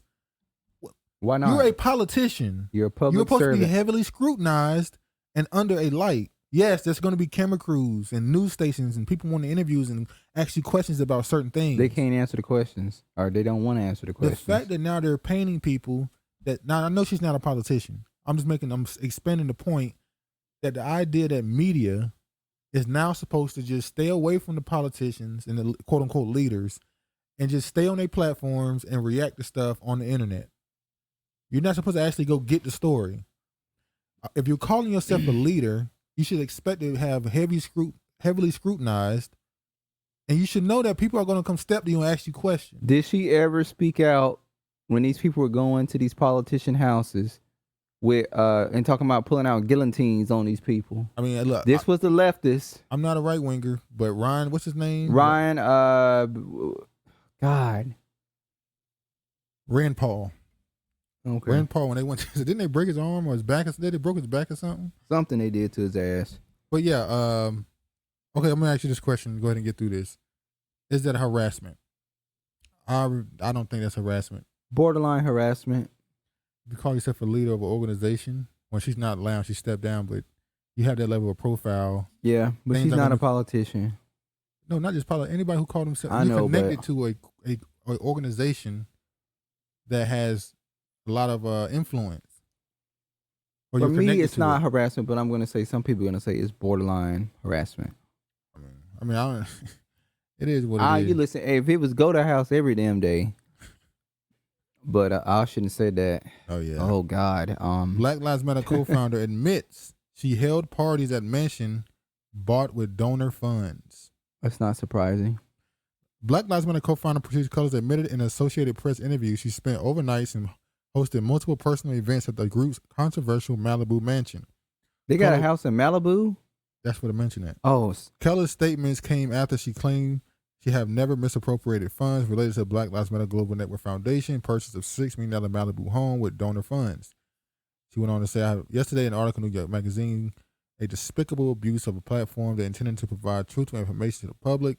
Journalism is supposed to be to mitigate harm and inform our communities, and the fact that a reputable publication would allow a reporter with a proven and very public bias against me and other black leaders to write a piece filled with misinformation, innuendo, and incendiary opinions is disheartening and unacceptable. She went on to say how, it wasn't like that, basically. Black Lives Matter leadership is indicated the property was intended as a type of influencer house, but reportedly very little was ever filmed there, save a few videos involving Cullors, including one form of series called Patrisse Tries, during which she tries unfamiliar tasks, according to New York Times. It's an example of how Cullors acted as both the head of the Black Lives Matter Global Network Foundation and cultivated a lucrative public profile at the same time. The parties included a birthday party for her son and her get-together celebration, their inauguration of President Joe Biden and Vice President Kamala Harris. The inauguration party featured 15 guests from local Black Lives Matter chapters and other prominent supporters of the movement. Cullors said during her interview with the Associated Press, Cullors said she intended to pay the rental fee to the foundation for her son's birthday party. According to the Associated Press, the AP apparently confirmed it billed her, but when the group billed her or for how much is still unclear. I look back at that and think that probably wasn't the best idea, referring to the parties. Oh, you look back and now you realize it wasn't the best idea.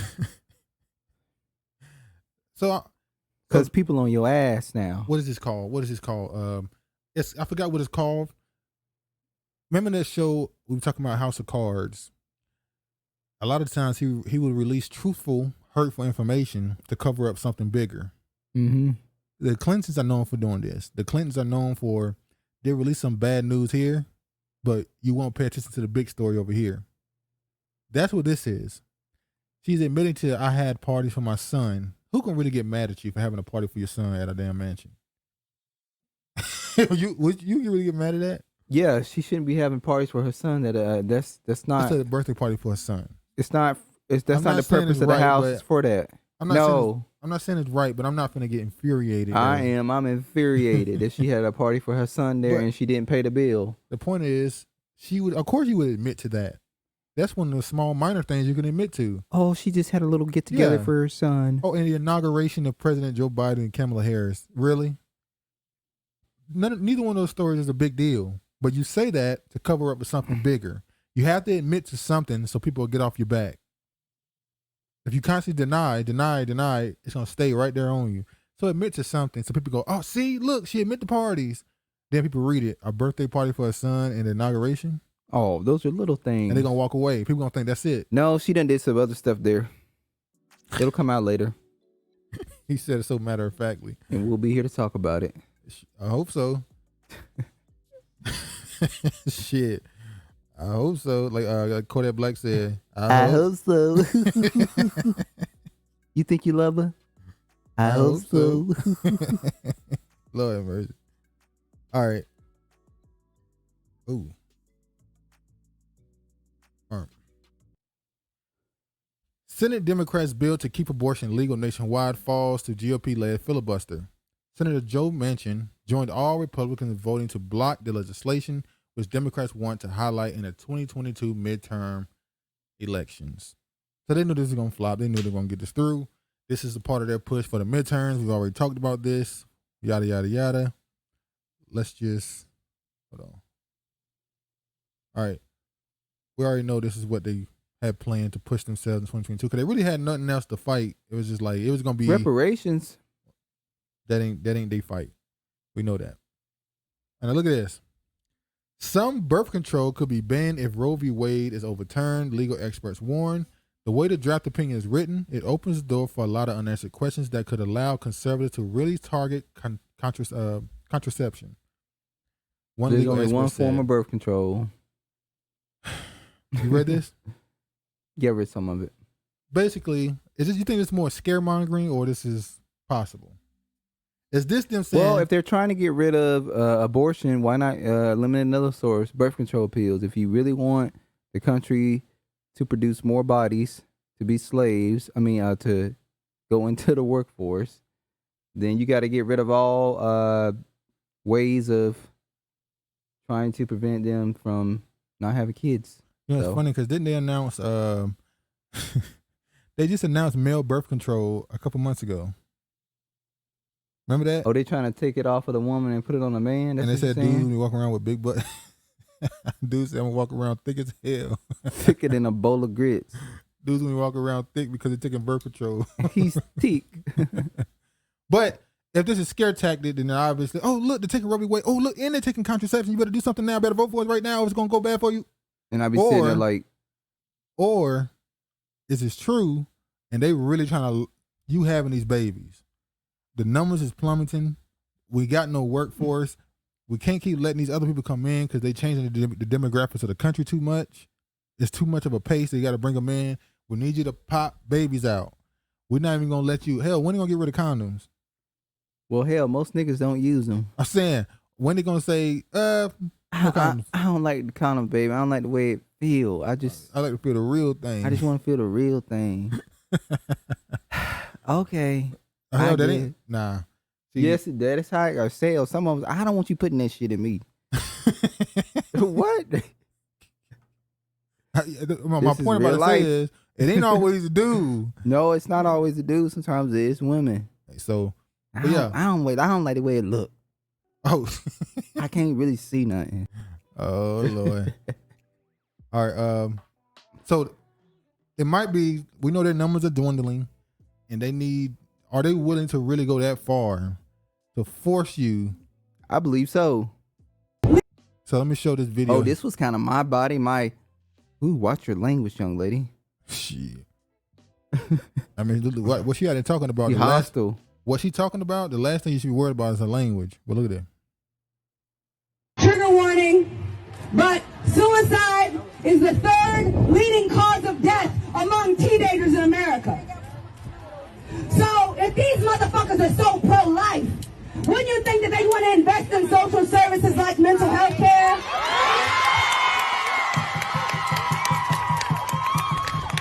Well, wouldn't that be a communal issue? Yep. Not a government issue? Yep.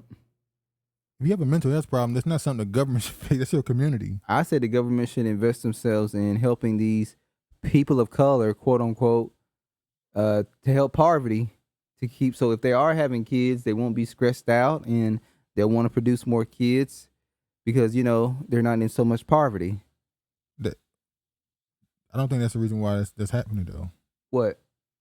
I don't think the reason why most people get abortions is because No, that's what they put it on. They saying that black women should not have kids because it's gonna produce to them to be more, to get deeper and deeper into poverty. So If 1 in 5 children under the age of 5 years old in America are food insecure, you don't think they pay for food assistance in this motherfucker?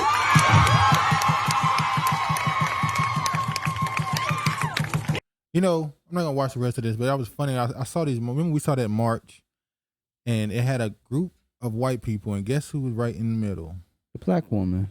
And you just go, they use you as a mascot. Yep, that's what she is. They use you to fight for them their battles. They want this, but they feel like they make it an issue for you, it'll get more traction. We've seen it with every last. They use it to use you up. They use it with every demographic. And it's just like, and a black woman like, keep using me until you use me up. Sad. Just be good to me. That's that song. Just be good to me. Get treated like shit, but if you be good to me, or at least they get that. Other people tell you you're being treated like shit, but if they just.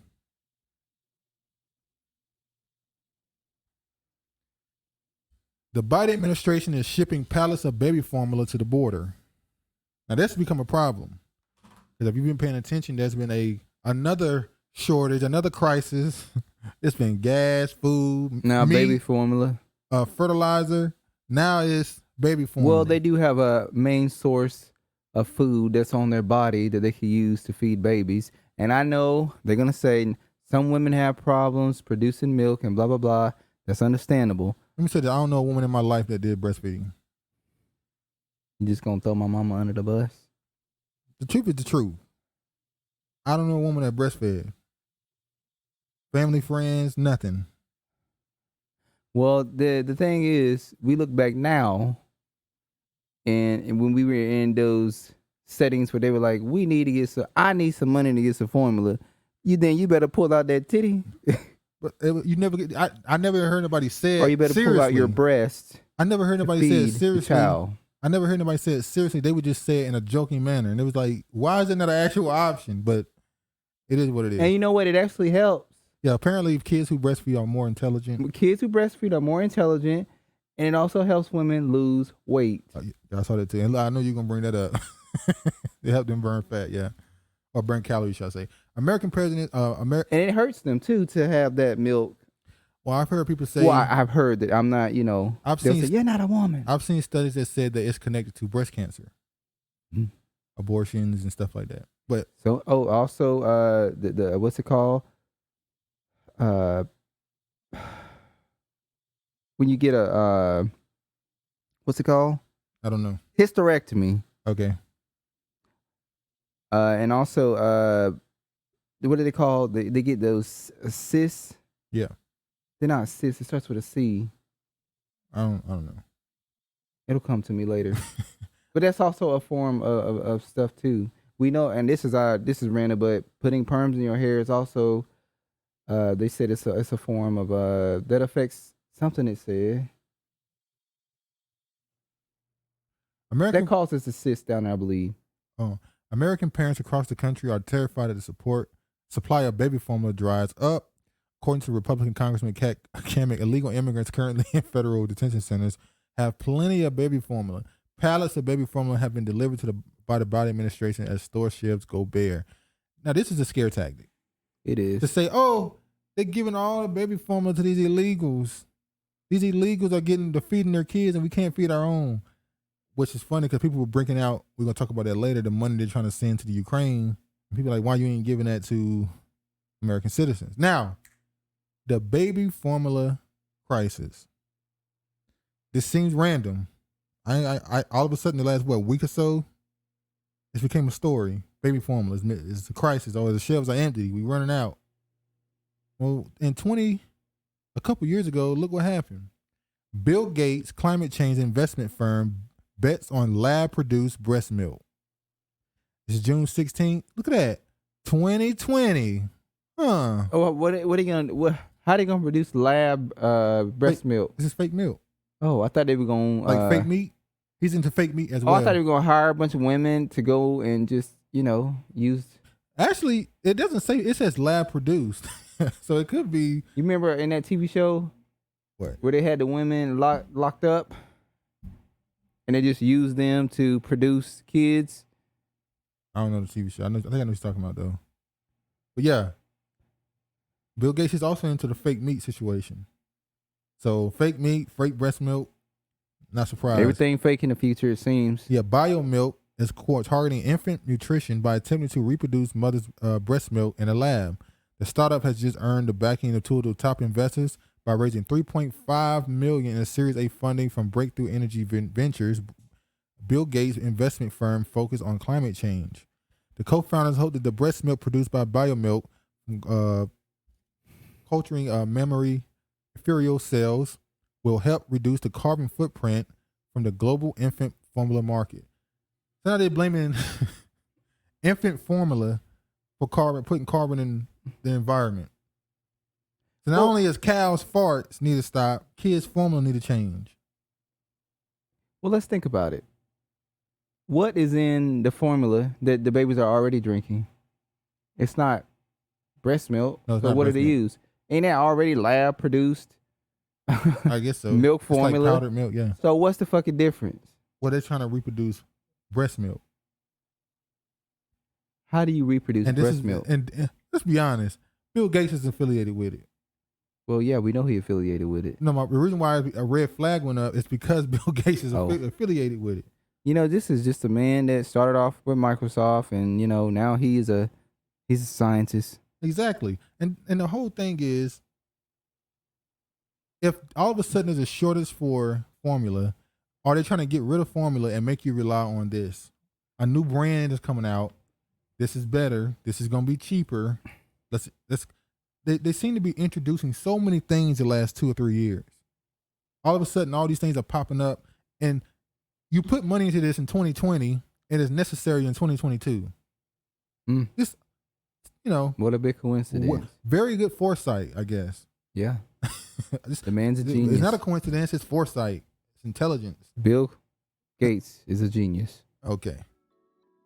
Let's. I want to show this video here. Hold on. Oh, no, it's not a video. I want to show this. This is Obama already setting the message, what the message is going to be for 2022 for the midterms. Straight blue, the only way 2022. Straight blue? As in you got to vote just straight blue, nothing but blue. You got to vote blue, the only way 2022. They always find a slogan, don't they? Always find it. And it's Obama. He's lost some status, as we know. They're trying to find. Did they ever find a new place for their little podcast? They little podcast. They little podcast. The bomb was like, they little podcast. Well, he not on it. The reason why they got rid of it because they don't be on it. They have other people on it. Well, that's what you do when you. That's money laundering. That's what it is. Let's see what Biden had to say. They got him up there. Even back in the old days when we had real segregationists like Eastland and Thurman and all those guys. We talked about Eastland and Thurman, his two mentors, who were segregationists. How you gonna be adamant? Go ahead. How your mentor is gonna be segregationist? And you're not. We know Biden also comes from a family that's tied to the Confederate, but he comes from a family of slave owners. I don't know. I don't have proof of that. I know they were tied to the Confederate. Mm-hmm. Now, since we're talking about breast milk going to illegals, Allegedly. This guy here, he be talking shit. He showed a video that he said he saw a bunch of illegals hopping out of a bus.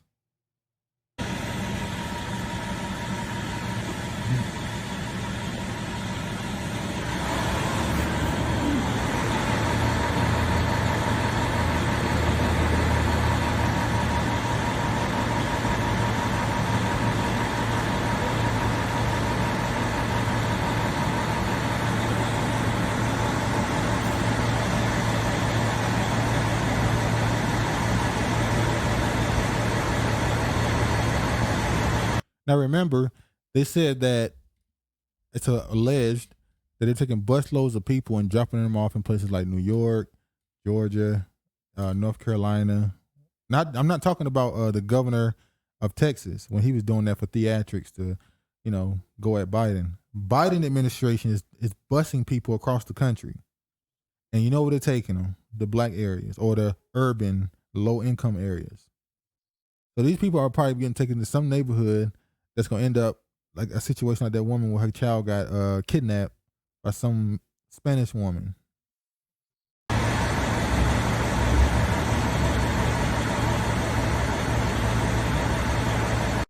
But I got another one here. And this one here is on the border. When they show, I guess they would call this another caravan, but they're not calling it that no more. That's arriving. Hola, ¿de dónde son? ¿Todos son cubanos? Is that Rihanna? Todos She looks just like Rihanna, don't she? Jeez. son cubanos? Huh? La familia completa. Now that look like a white woman. They're for her like a black dude. What? He's like a black dude. Go back. No black dude. Go back. Right there. That's not no black dude. That's a He looks like a black dude. Probably Venezuelan or something. La familia completa.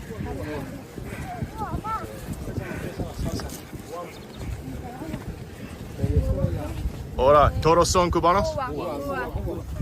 Colombia. All right, Colombia. Okay. Yeah, you see, breaking another massive single group of hundreds are crossing illegally into Eagle Pass, Texas right now. There are only 2 overwhelmed Border Patrol agents here at the moment. But Texas National Guard, I asked group where they're from. Cuba, Venezuela, I knew, and Colombia. How do you just come up to a country and just walk into it? What you mean? How is that allowed?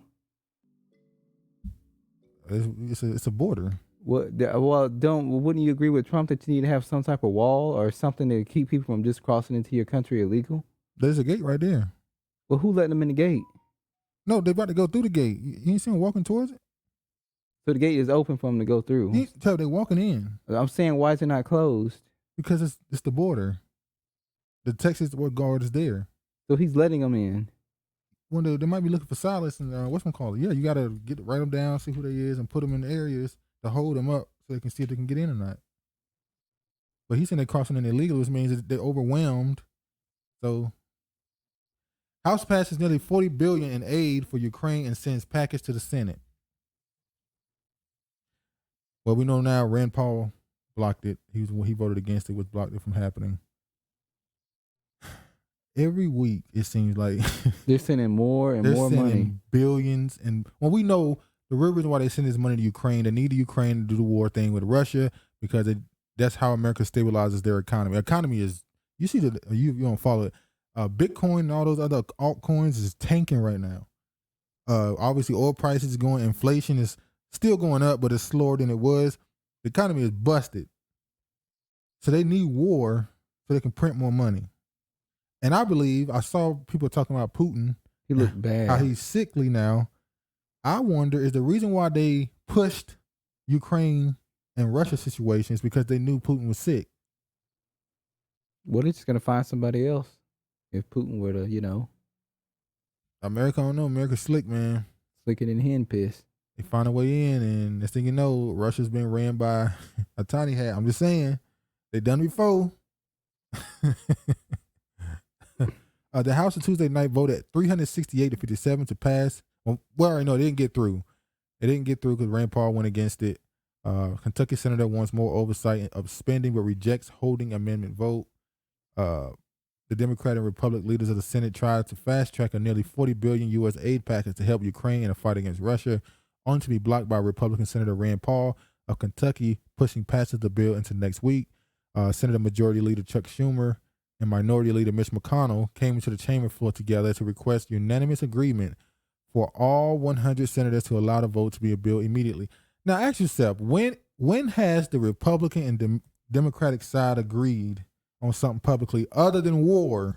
That's the only time they agreed. That means that they on the same level when it comes to that. War, they will 100% get behind it. We got $40 billion to send over there, but you ain't got enough money to fix the basic infrastructure of your country.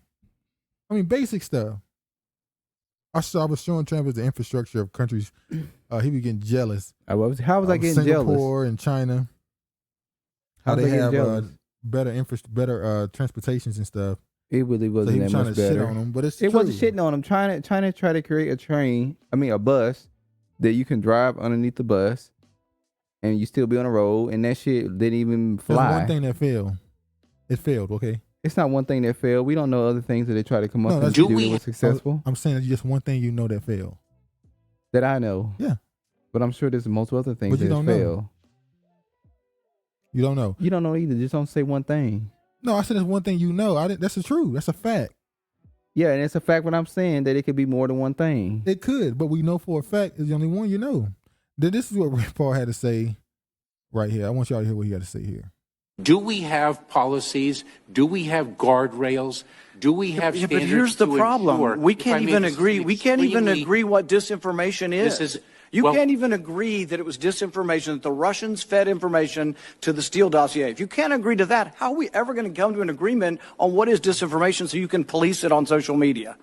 I think you've got no idea what disinformation is, and I don't think the government's capable of it. Do you know who the greatest propagator of disinformation in the history of the world is? The U.S. government. Are you familiar with McNamara, the Pentagon Papers? Are you familiar with George W. Bush and the weapons of mass destruction? Are you familiar with Iran-Contra?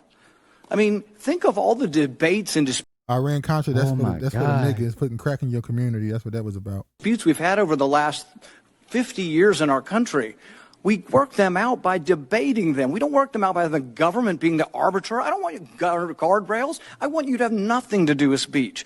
You think we can't determine, speech by traffickers is disinformation? You think the American people are so stupid they need you to tell them what the truth is? You can't. That's what Biden's Ministry of Truth exactly said. She said literally, she want to have the ability, if you put something on social media, that certain verified people, not all, should be allowed to edit what you say. So if you put if you tweet something, they want to have the ability to go into your tweet and edit it, to change it. So it's not enough to put a little label on it to say you might be saying. No, we need to go in and completely need to change the tweet. Because we don't even want you to put the information out there, period. And we can't stop you from putting nothing. We don't know what you're going to say. But when you do put it up, we'll be able to go and edit it. No, that ain't going to fly. So imagine how far that extends. Imagine putting out a YouTube video, and in the middle of your video, somebody cuts in and just changes everything. Just say everything. Or they have a voiceover. Have a voiceover saying you're lying. Or we talking about the deep fake shit. What if they can now copy your voice and have you say stuff in your own video you didn't even say? Like the Matrix. Imagine making a video. Or how about y'all in the comments? You leave a comment and they edit instead of just blocking y'all like they do, because they be blocking the hell out of y'all. Blocking the hell out of y'all comments. Imagine not blocking it, just changing your comment. So you might say something, you might agree with us in the comments, and they go in the comments and change it into a dislike. You disagree with us. And you go, I think they were doing that before. They were giving people likes and fake views, these celebrities. So yeah. Dossier. I don't trust government to figure out what the truth is. Government is largely disseminating disinformation. Propaganda. That's all they do. Do we? How did he come back with anything he just said? They don't say nothing. They just wallow around and act confused and just walk out of there like nothing happened. He pretty much said the American government ain't shit. Pretty much. And he's not what you call a conservative. He would be called a libertarian, which is funny because the quote unquote left whatever you want to call them, the left people, will disagree with the right people. But then when it comes to most social media and quote unquote free speech, the left people become libertarians and say, hey, private property, they can kick you off their platform if they want to. You can't make somebody allow you on their platform. It's like, well, these aren't normal platforms. Social media has become pretty much a necessity in some instances.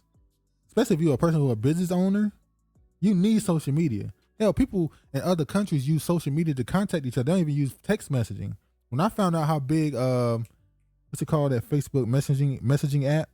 WhatsApp? Yeah, WhatsApp. When I found out when it went down, and I realized in South America, Europe, they rely on that as their text message because you have to pay the text over there. The text message ain't free. They rely on WhatsApp. I said, this is not a normal platform. This is a necessity now. It's the same thing as a phone, internet, lights, water. These are things that's necessities to survive at this point. So, yeah. Look at this. Instead of giving $30 billion to Ukraine, why can't we give $1 million to each American? Former Laker Robert Sacre throws shade at U.S. government for not helping Americans during inflation. Now his father is he's black. I don't know if he's from an African country or not, but I think they say he's Canadian. So he's born in Canada, but he's an American citizen. So he came out against Joe Biden and them saying, stop. We talked about this last week. People are getting sick of sending billions of dollars to Ukraine or sending weapons worth billions of dollars to Ukraine. So much so that America is now trying to do a lend and lease situation where America is going to lend their weapons out or lease them, and any damage is done, they'll be retributed for it. They'll be paid for by Ukraine. So is America America's so broke now, they can't give Ukraine billions of dollars. They have to just give them the weapons, let them lend them out and rent them, and they'll just pay them back if they get them destroyed or something for any damages.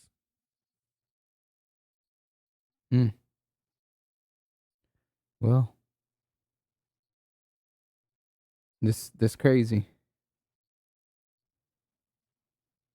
So I don't think it would be wise to give every American $1 million because that would just destroy everything. Plus, no one will work. That would shut down every business in the world. If anything, the stock market will crash. Then might cause another Great Depression. So they give it to someone else. They couldn't give it to us. 10,000, even every American, because of struggle reason, the number of homeless went up. Nope, they won't give Americans a dime. Why? Because Americans are good for being taxpayers to bail them out when they're using billions from taxpayer funds from where they can pay themselves millions.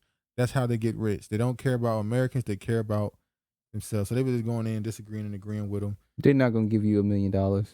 Well, he said he was exaggerating with $1 million. He was making a point. You can give, instead of giving the money to them for weapons, for something you started but ain't got nothing to do with, why not just help the citizens of your own country? Which is obviously that's not what America does. That's never what America does. Then you got this. Investigation confirms. This is what you get. So while Ukraine gets $30 billion or $40 billion, investigation confirms presence of crack pipes in government-funded safe smoking kits. Remember when this first came out and they said that's not true, that's misinformation, there's nothing about crack pipes in there, and now they're saying, no, we went through the papers, it's crack pipes in there. It's crack pipes in there. The crack pipe controversy is heating up again after the Washington Free Beacon confirmed that in numerous major cities, safe smoking kits handed out by harm reduction organizations, including pipes for smoking drugs. The kits became a subject of national controversy after the Biden administration denied the presence of any pipes in federally funded safe smoking kits, following the Washington Free Beacon report alleging a grant for kits for the Department of Health and Human Services was providing the drug paraphernalia.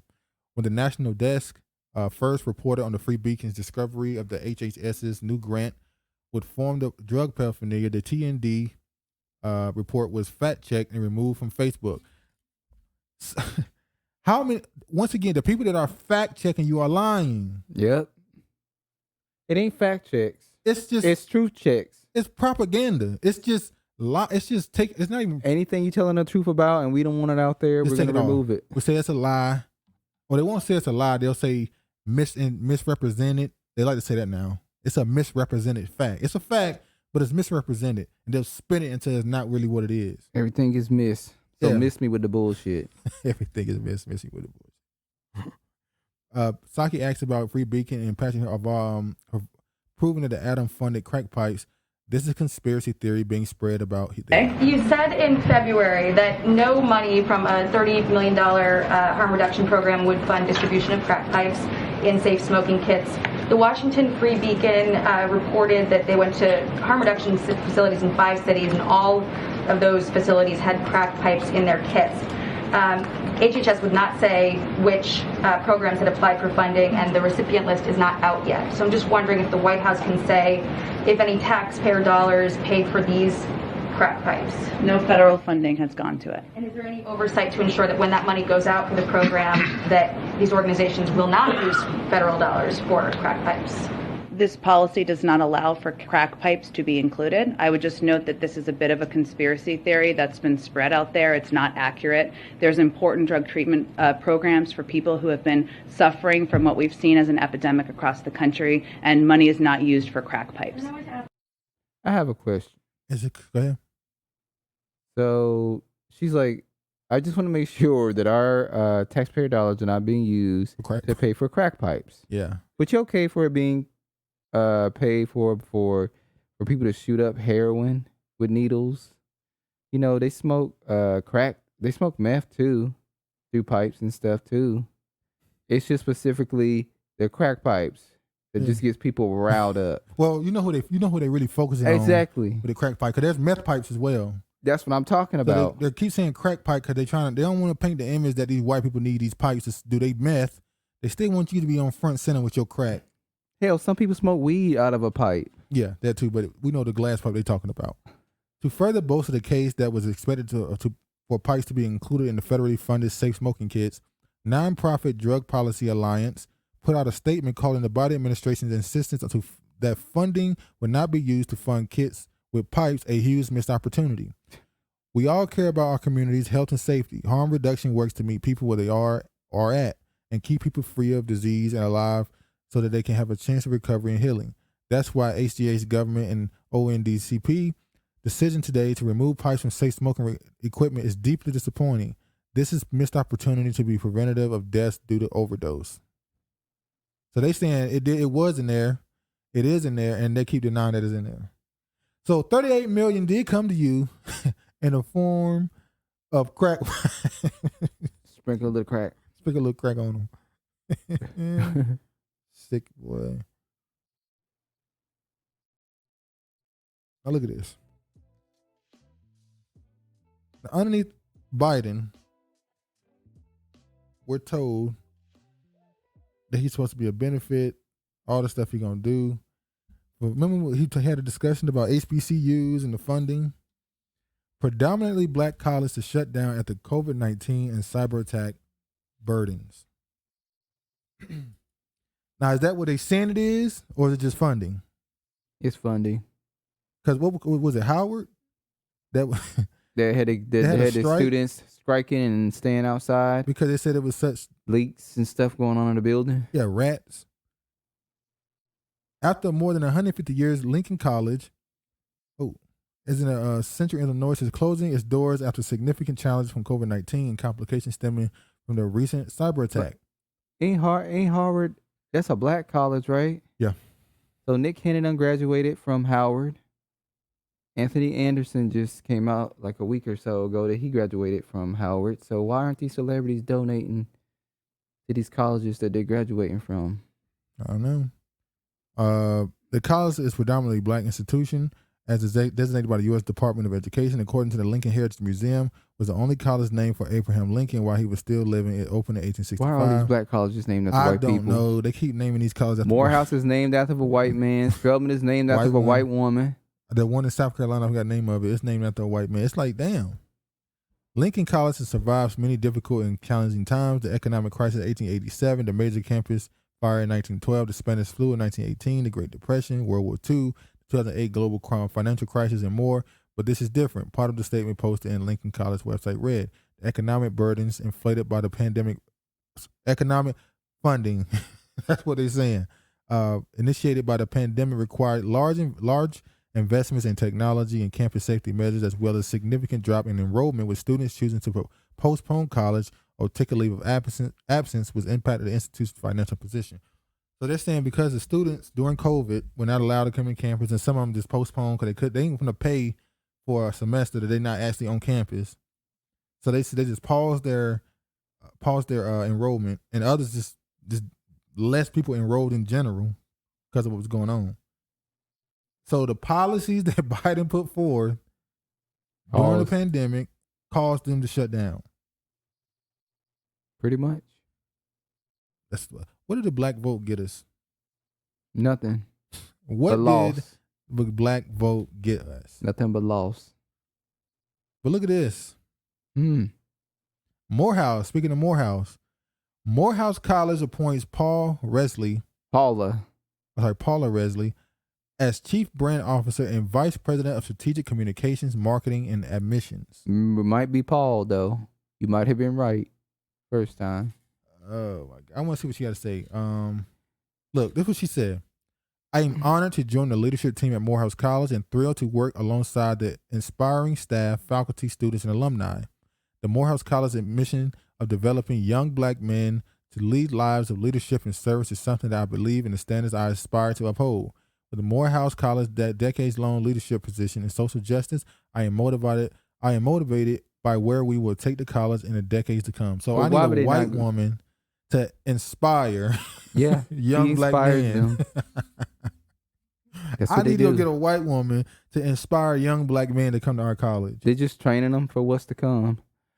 Why couldn't they go get a black man to inspire them? This is supposed to be a black male college. Can you scroll down? Okay. But yeah, I don't even care.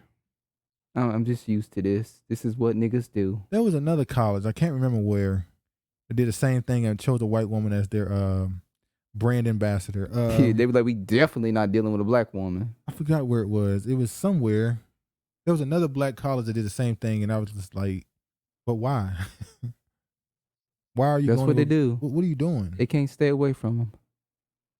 I want to show y'all something else the black vote fall for. I'm proud to be a bartender. Ain't nothing wrong with that. I don't feel no ways tired. I come too far from where I started from. There's nothing wrong with working retail, folding clothes for other people to buy. Nobody told me that the road would be easy. There is nothing wrong. She's quoting the damn, what's the name of that gospel group? Tina Campbell and Erica Campbell. Get the shackles off my feet so I can dance. That's their song. Nobody told me the road would be easy, but I don't believe he left me this far to leave me. She's quoting a black gospel group. Who? Hillary? Mary. Hillary. That she just quoted a Mary Mary song. Hold on. Folding clothes for other people to buy. Nobody told me that the road would be easy. There is nothing wrong. But I don't believe he brought me this far to leave me. Let it play. Preparing the food that your neighbors will eat. And then that nigga at the end, oh girl, go ahead.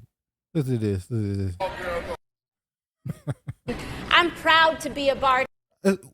Well, we know politicians do this based off the district they're in, or at least the area they're in. They're in the South, they're gonna change their tone from the Southwest to the Southeast.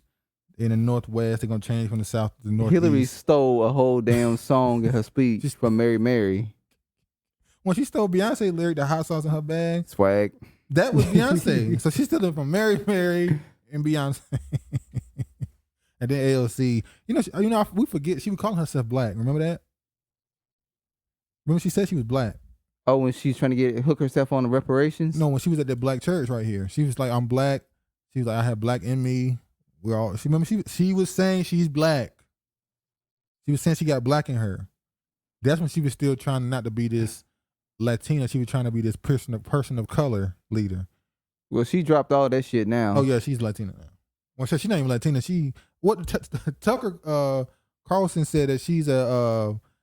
He said nowhere in the world would you be considered a person of color except here in America. He was like, you're basically a super Karen.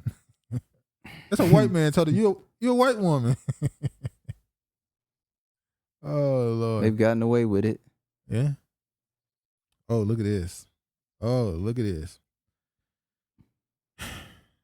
Lawmakers approved $600 million to help fix housing programs for Native Hawaiians. Let me say this for a second. Hold on. Let me get this out. Hawaiians do got it bad. Let me get it out. The Hawaiian locals, I didn't know this. The last couple of years, you've probably been hearing a lot of Hawaiians say, don't come to Hawaii. Don't come, don't visit, no tourists. We don't want you here. Do not come. It's hurting us. I didn't know that it's so bad there now and so expensive. Local Hawaiians can't afford anything in their own what was it, state? Is that considered a state? Are you asking if Hawaii is a state? Yeah. Are you okay? I don't remember. Hawaii is a state. But it's not. It's an occupation. It's a state, Duke. It's occupied territory. Why is it considered a state? Just continue with what you were saying. I know it is a state. Okay. I'm asking, it's occupied territory. Okay, just continue what you were going to say. They have a military base there. Yeah. So the people locally cannot afford what's there. So they're telling people, when you come here, the water, for instance, they will direct the water towards the locals and towards the tourists and shut it out for the locals. So the locals can't afford the property as much. They can't afford all the other stuff, and they're having shortages of water and other stuff, other necessities. I don't give a damn. So when they said they're giving $600 million to help fix housing program, which is basically to help them be able to afford property there that they can't afford now because all the millionaires and billionaires are going there. I don't know, man. Yeah, you would have sympathy for people because that's what you do. I don't feel no sympathy. What about the black people that's in Flint, Michigan, that's having water problems? What about the people in Alabama that's having sewage problems? What about the black people complaining on Twitter about them going up $400 and $500 on their rent and they're not being able to afford it and they got to find somewhere else to live? What about all these things that's going on with black people, but they have $600 million to set aside to help fix housing programs for Native Americans? That's Native but Hawaiians. This shit is going throughout all the states. That's Hawaiian in America. Black people being affected in all fucking 50 states in America. But they can set aside $600 million to help fix housing programs for Native Americans, but they can't give your ass reparations. But I didn't say I don't. Yeah, that's what you do. You always have sympathy for other people that don't have sympathy for you. I'm having sympathy for them. They wouldn't even let Oregon people. You remember that story that was about 2 years ago where the state of Oregon was going to give black people money to move back into the community that was gentrified, and you had all races of people come out and say, "No, you can't do that.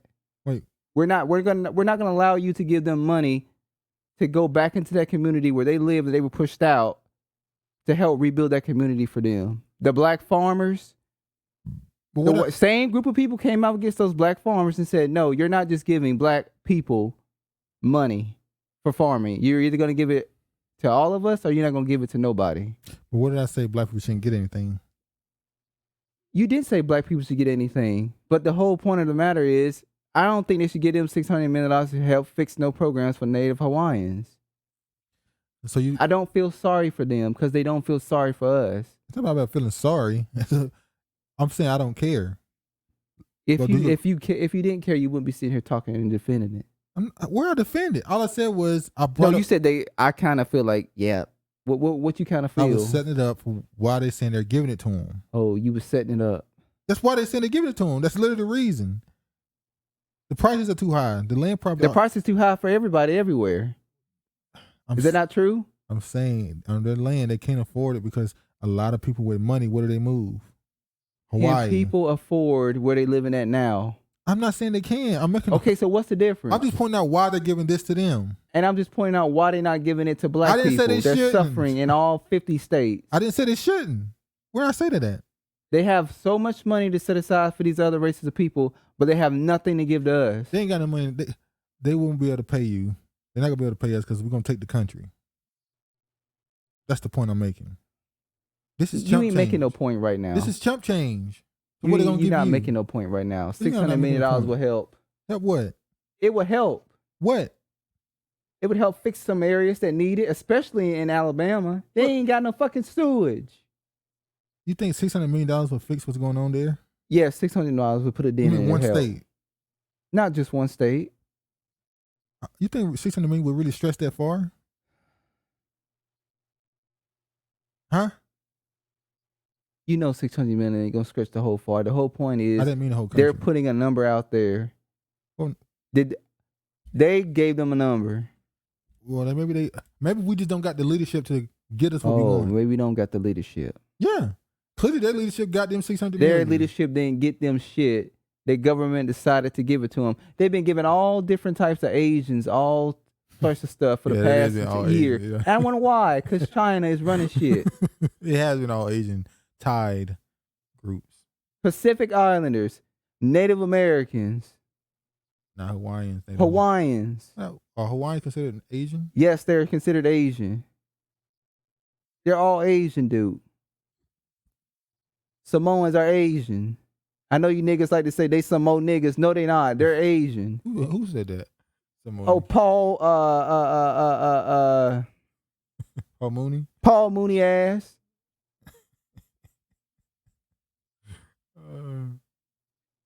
All right.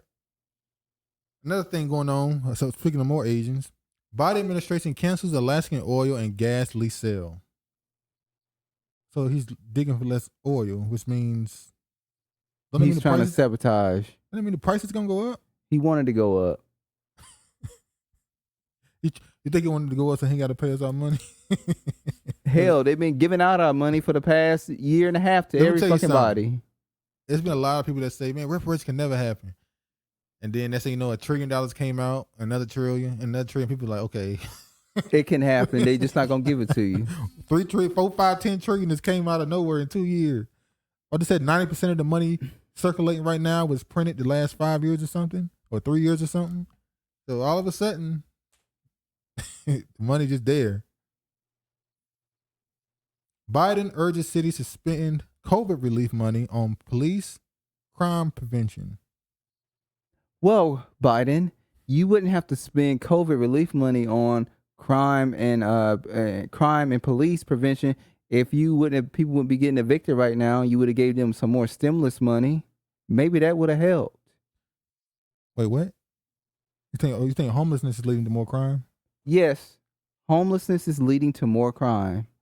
Have we not witnessed that firsthand? Well, that homelessness is leading to more crime? Well, look right here. New York, Washington, and a number of other major cities have reported increase in violent crime Well, you're damn since the straight. start of the pandemic. Washington is it's a big one here. That's why they had to say it right there. You know, it's amazing. I go downtown Seattle.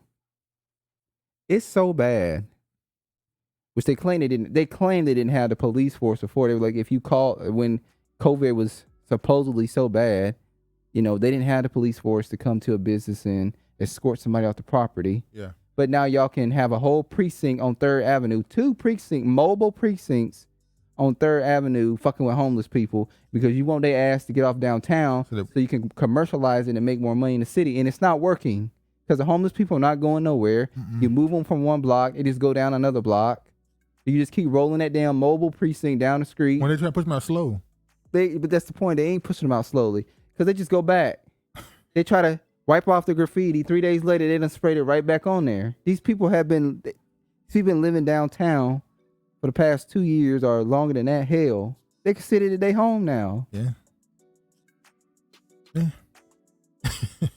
So you should have took that money and gave out some more stimulus money. That's what you should have did. And what he said right here is President Joe Biden on Friday urged states and cities to use unspent.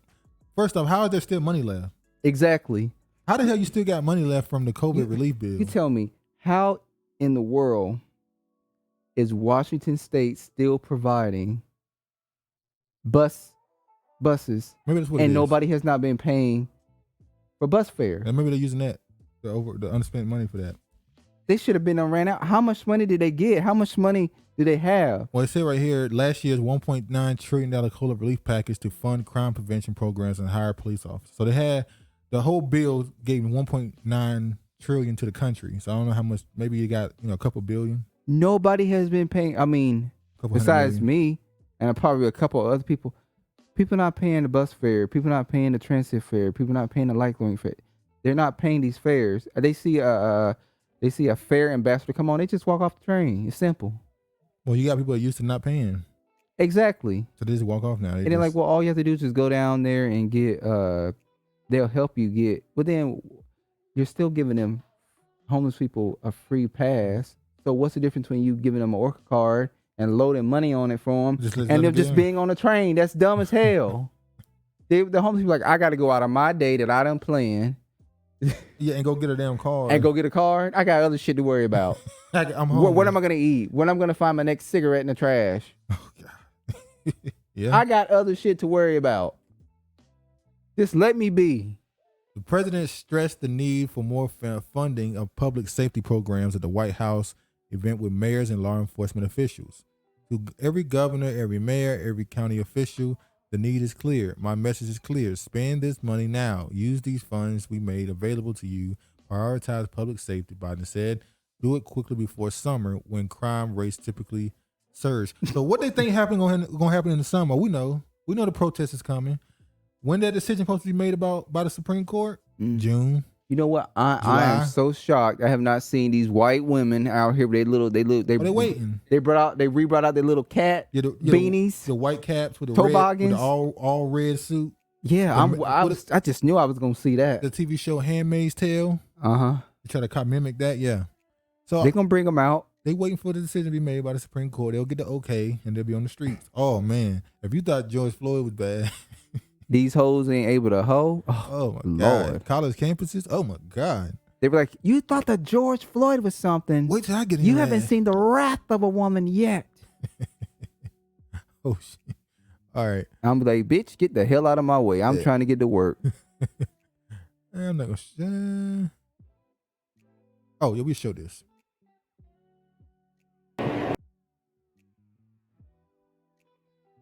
Did you see this? You didn't watch it? All right. Watch this. Hello, folks. How you feeling? Good this morning? Hope you do. I'm trying to get on my feet again. Feel pretty good.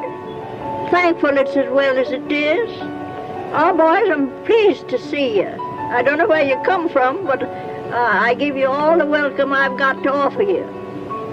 And I want to tell you that I'm living on the same ground that I've lived on for 75 long years when I come here as an 18-year-old bride.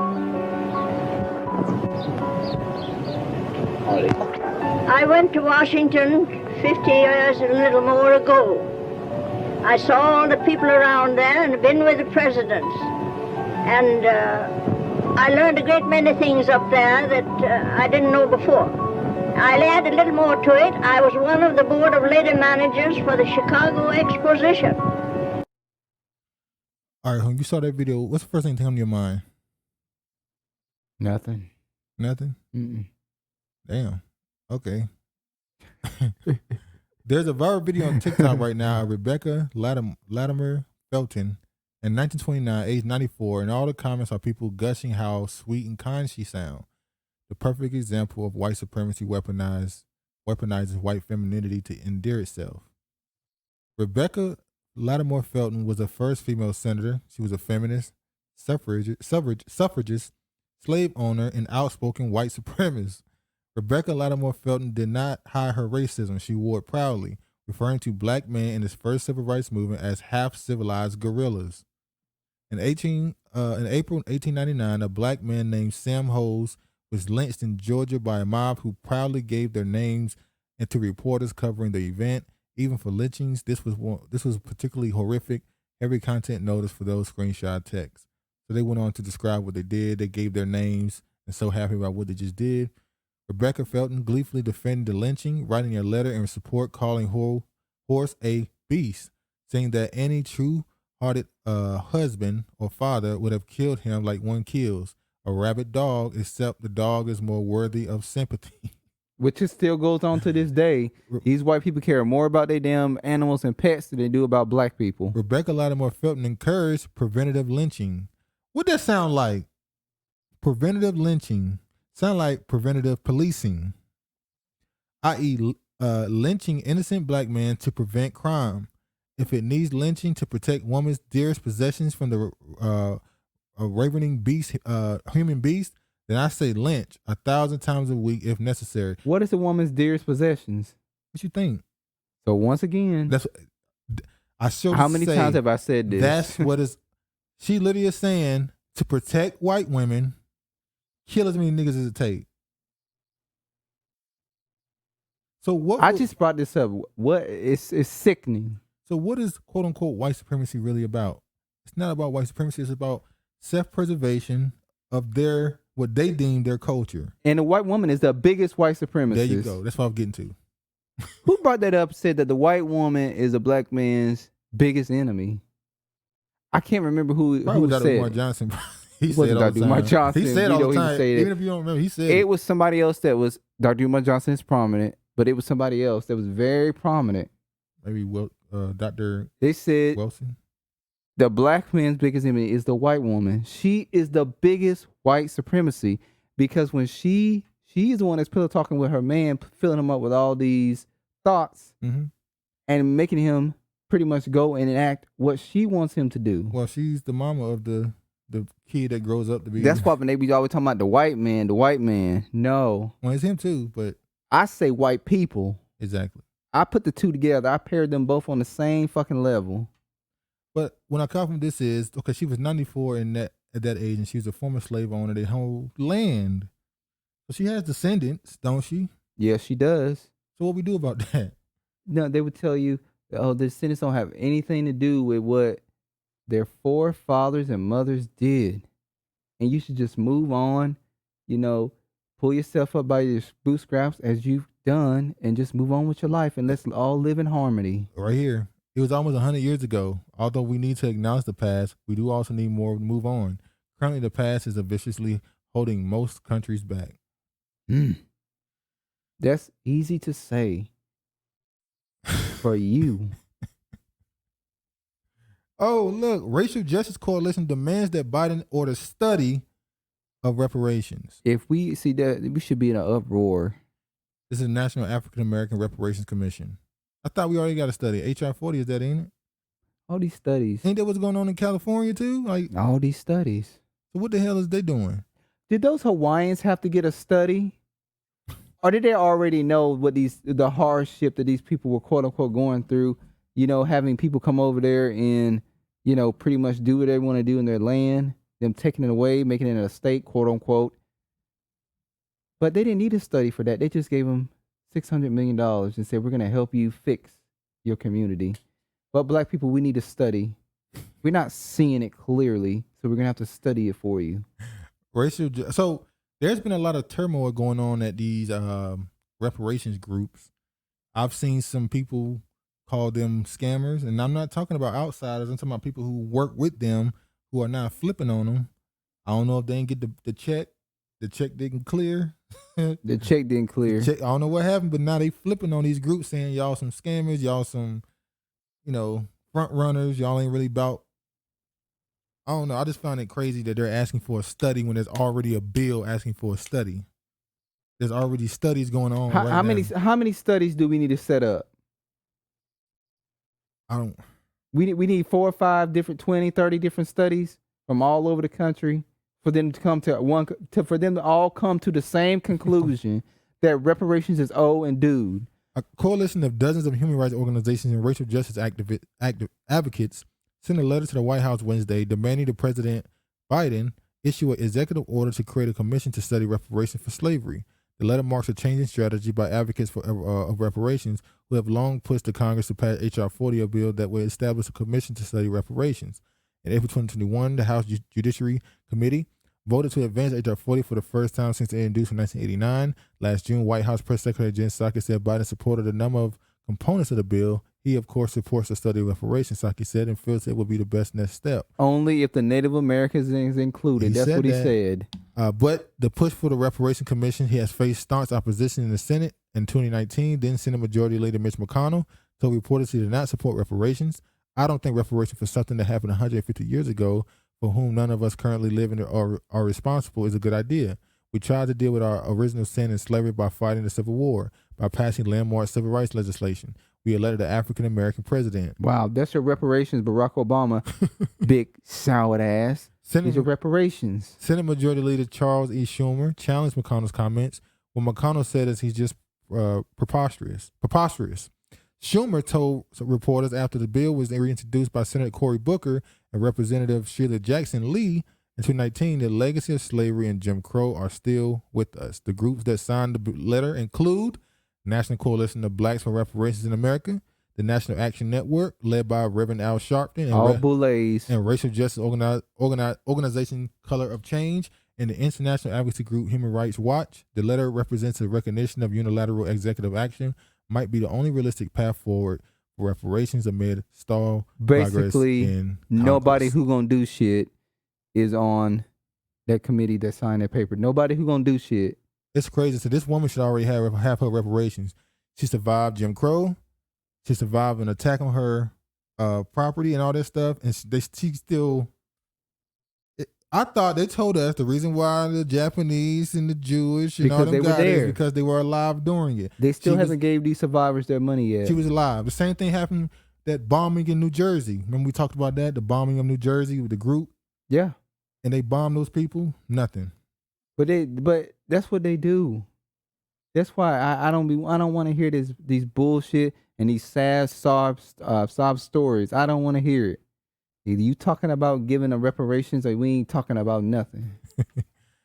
Oh, this is the last story of this segment. Ex-Biden aide Simone Sanders' MSNBC debut is a ratings flop. We're not shocked. Simone Sanders' popularity is about as bad as the approval rating of her former boss. I think Trump wasn't that popular either.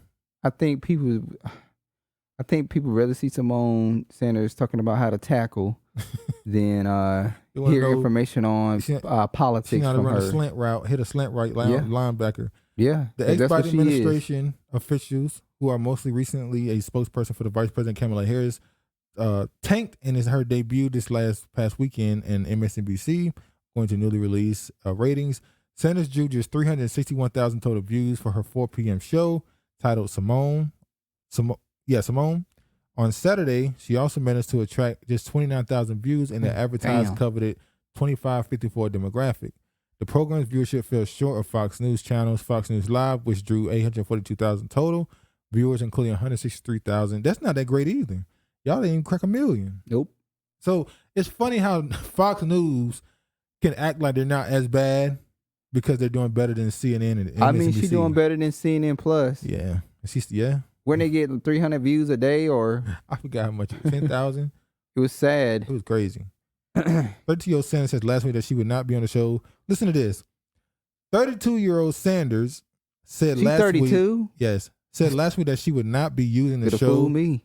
She would not be using the show as a platform to spread pro-Biden propaganda. Well, we had already said this months ago that that's what they were going to do with her. But Sanders' debut program featured an interview with First Lady Jill Biden. So her first person was Jill Biden. But she's not spreading pro-Biden propaganda. I'm not here to be a spokesperson for the Biden administration, she told.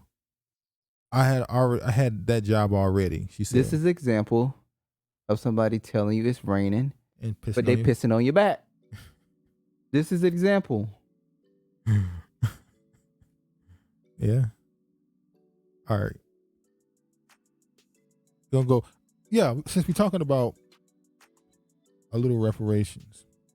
No, we ain't talking about a little reparations. We talking about reparations. Don't belittle our cause. Hold on. Oh God. All right. This shit is real. This shit is authentic. Can't spell R's without putting them bars in it.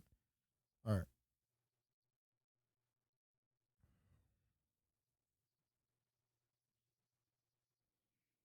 Victims of South.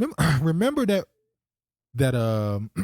condo that collapsed in Florida a little while ago. That was in 2019, right? You thought it was a ritual. I think that was Probably was 2020. Yeah, it had to be like 2020. The condo collapsed. It wasn't an earthquake. It just collapsed. And 98 people was injured and all this other stuff. It was a big news story. Nobody died? Yeah. It reminded me of the story that happened in London or the UK when that building caught on fire. That big giant fire. Like it seemed like fire worship. But victims of South Florida condo collapse reached nearly $1 billion settlement. But the Tulsa people ain't got nothing. So you see here, victims of collapse in the Surfside, Florida condominium tower that killed 98 people have reached $997 million settlement with insurers, developers, and other defendants of the case. The lead plaintiff's attorney said it Wednesday. Remember, they kept saying how the building wasn't what do they call it? Suitable. So 98 the code people wasn't up to code. That's gonna be split amongst the 98 families. Yeah. So how much is that? $10 million. $10 million. Well, it's actually not $1 billion. It's 997. But it's $1 billion. So they're gonna get about 9 million and some change. Because the government still got to take their piece out for taxes and stuff. Jesus Christ, that's actually that number. $9 million per person. But guess how that happened? Wasserman Schultz, Jewish, that name, German Jewish, secures $22 million for Surfside investigation. So when this first happened, she was able to, inside one of the bills, she forced in the $22 million in it for an investigation into this. So she made sure this was investigated. Yeah, Debbie Wasserman, her Schultz, and I didn't know that a lot of the people in that building were Jewish. They never said anything. I never knew they were Jewish people. Look at this. Now somebody put this right here out. I mean, it wasn't named Silverstein or the name of the building. So now look at this. This dude right here, Dirty Laundry Media, he compared the collapse of that building to a building, as you see here, was a Surfside condo collapse, a controlled demolition. Watch side-by-side comparison. Ain't no fact check under that video? No. This rumbling was very different, very strange, and something was not right in this sound. It was too strong, too violent. It almost felt like a shock wave. Breaking news. If it bleeds, it leads. In your news today. You are now tuned in to Dirty Laundry Media. Stand by. The door, and we went out on our balcony, and Surfside police were already there, and we said, what should we do? And they said, go back in. Usually we'll hear explosives going off prior to the detonation. And I'm going to play this quick clip of one of the witnesses, because what happens is, and what this looks like is a failed implosion, because only part of the building actually collapsed. Now we know buildings don't fall on themselves. We said the same thing with 9/11. You look at that, it goes straight into itself. That's not how it's supposed to happen. That's a demolition when it goes straight down into itself. Yeah, supposed to tilt and fall. This went straight down, just like this. Kind of went. That's the same connection. But they told the Jews to get out of the building for 9/11. Oh yeah. And what we may hear in the coming hours, because what happens when the demolition isn't complete, a partial failure of an attempted implosion, the structure is going to be unstable. It may tilt at a dangerous angle. Yeah, you get the point. So that whole situation might have been some type of money scheme we don't know about, and they ain't gonna let us know about. They're gonna cover it up clean.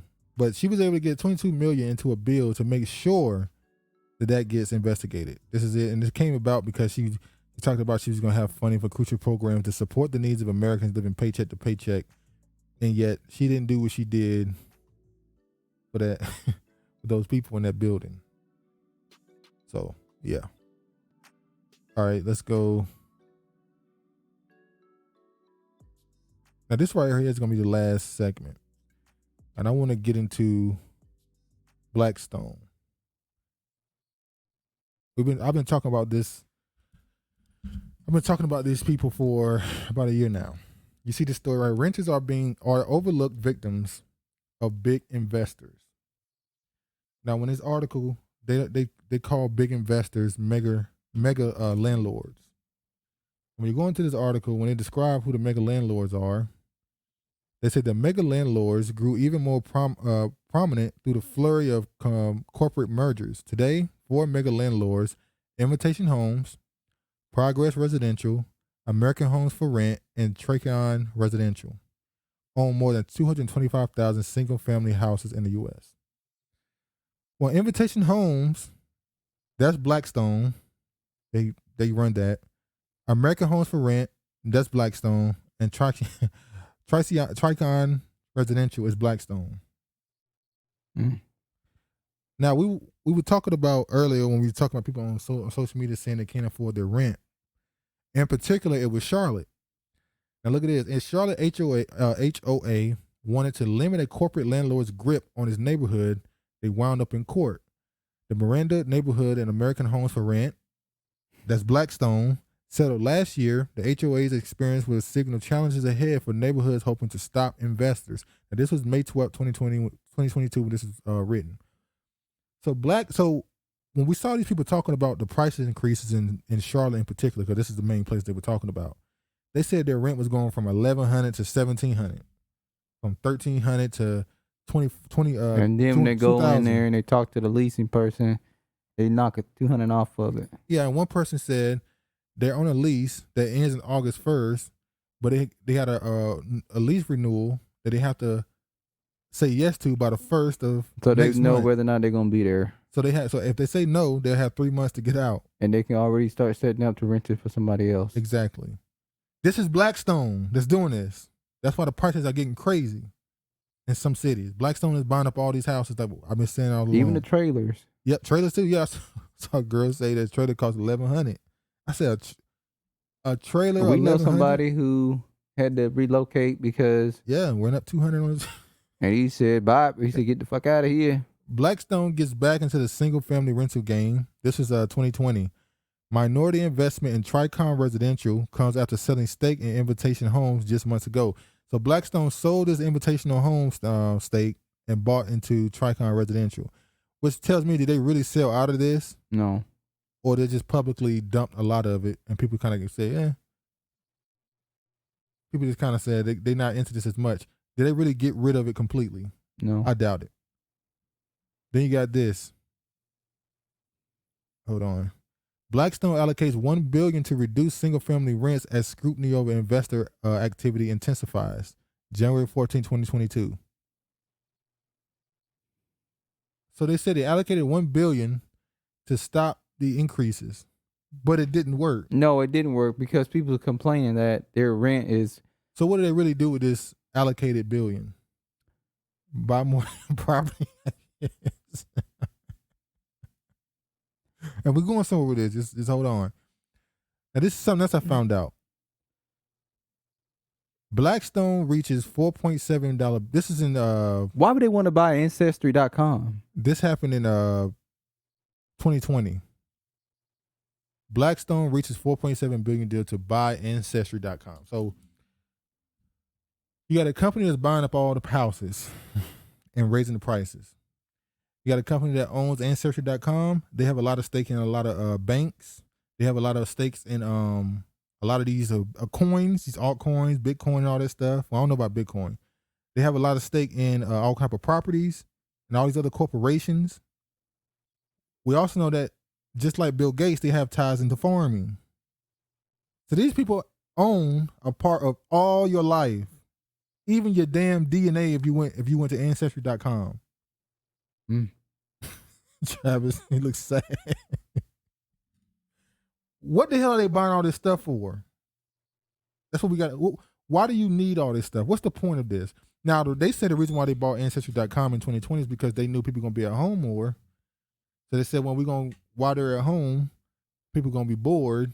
People going to look for something. Hey, why don't you give us your DNA and we'll help you trace your ancestors? You can spend hours a day and just look up your family and trace things back. They try to say they did it basically for money, but we know that's not true. So why they really do this? All right, hold on. So who is Blackstone? Blackstone was founded in 1985 by Peter G. Peterson and Stephen A. Schwarzman with $400,000 in seed capital. The founders named the firm Blackstone, which was a cryptogram derived from the names of two founders, Schwarzman and Peterson. Schwarz is German for black. We talked about that if you watched our the Black Knight video, and we talk about it all the time, how those names Swart means dark and tawny means light. But Schwarz is a German for black. Peter Petros or Petra is a masculine feminine rendering the word respectively. The German means stone or rock. The two founders had previously worked together at Lehman Brothers. At Lehman, Schwarzman served as the head of the Lehman Brothers global mergers and acquisition businesses. Prominent investment banker Roger Z. Altman, another Lehman veteran, left his position as a managing director at Lehman Brothers to join Peterson and Schwarzman at Blackstone in 1987. Listen, but left in 1992 to join the Clinton administration as deputy treasurer secretary. Never fails every time. The Clintons have the Clintons been battling with the Obamas, really Obama, for the last 4 or 5 years for control over the Democratic Party. Obama winning. Yeah. So they've been kind of kicked out of power of the Democratic Party, but man, they have ties to a lot of powerful people. There's a reason why people pop up missing. Now let's see what else about them. Let's see what else can come from this. Watch this right here. This is gonna seem random, but hold on. The big idea: should other species have their own money? A digital wallet for orangutans and a bank of other species, harebrained fantasies, or genius way to boost conservation funding.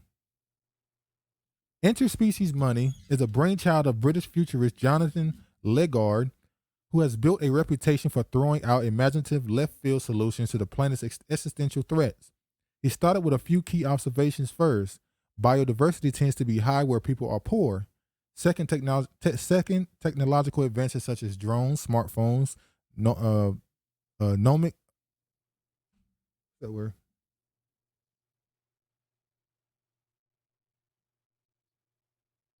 Isn't it genomics?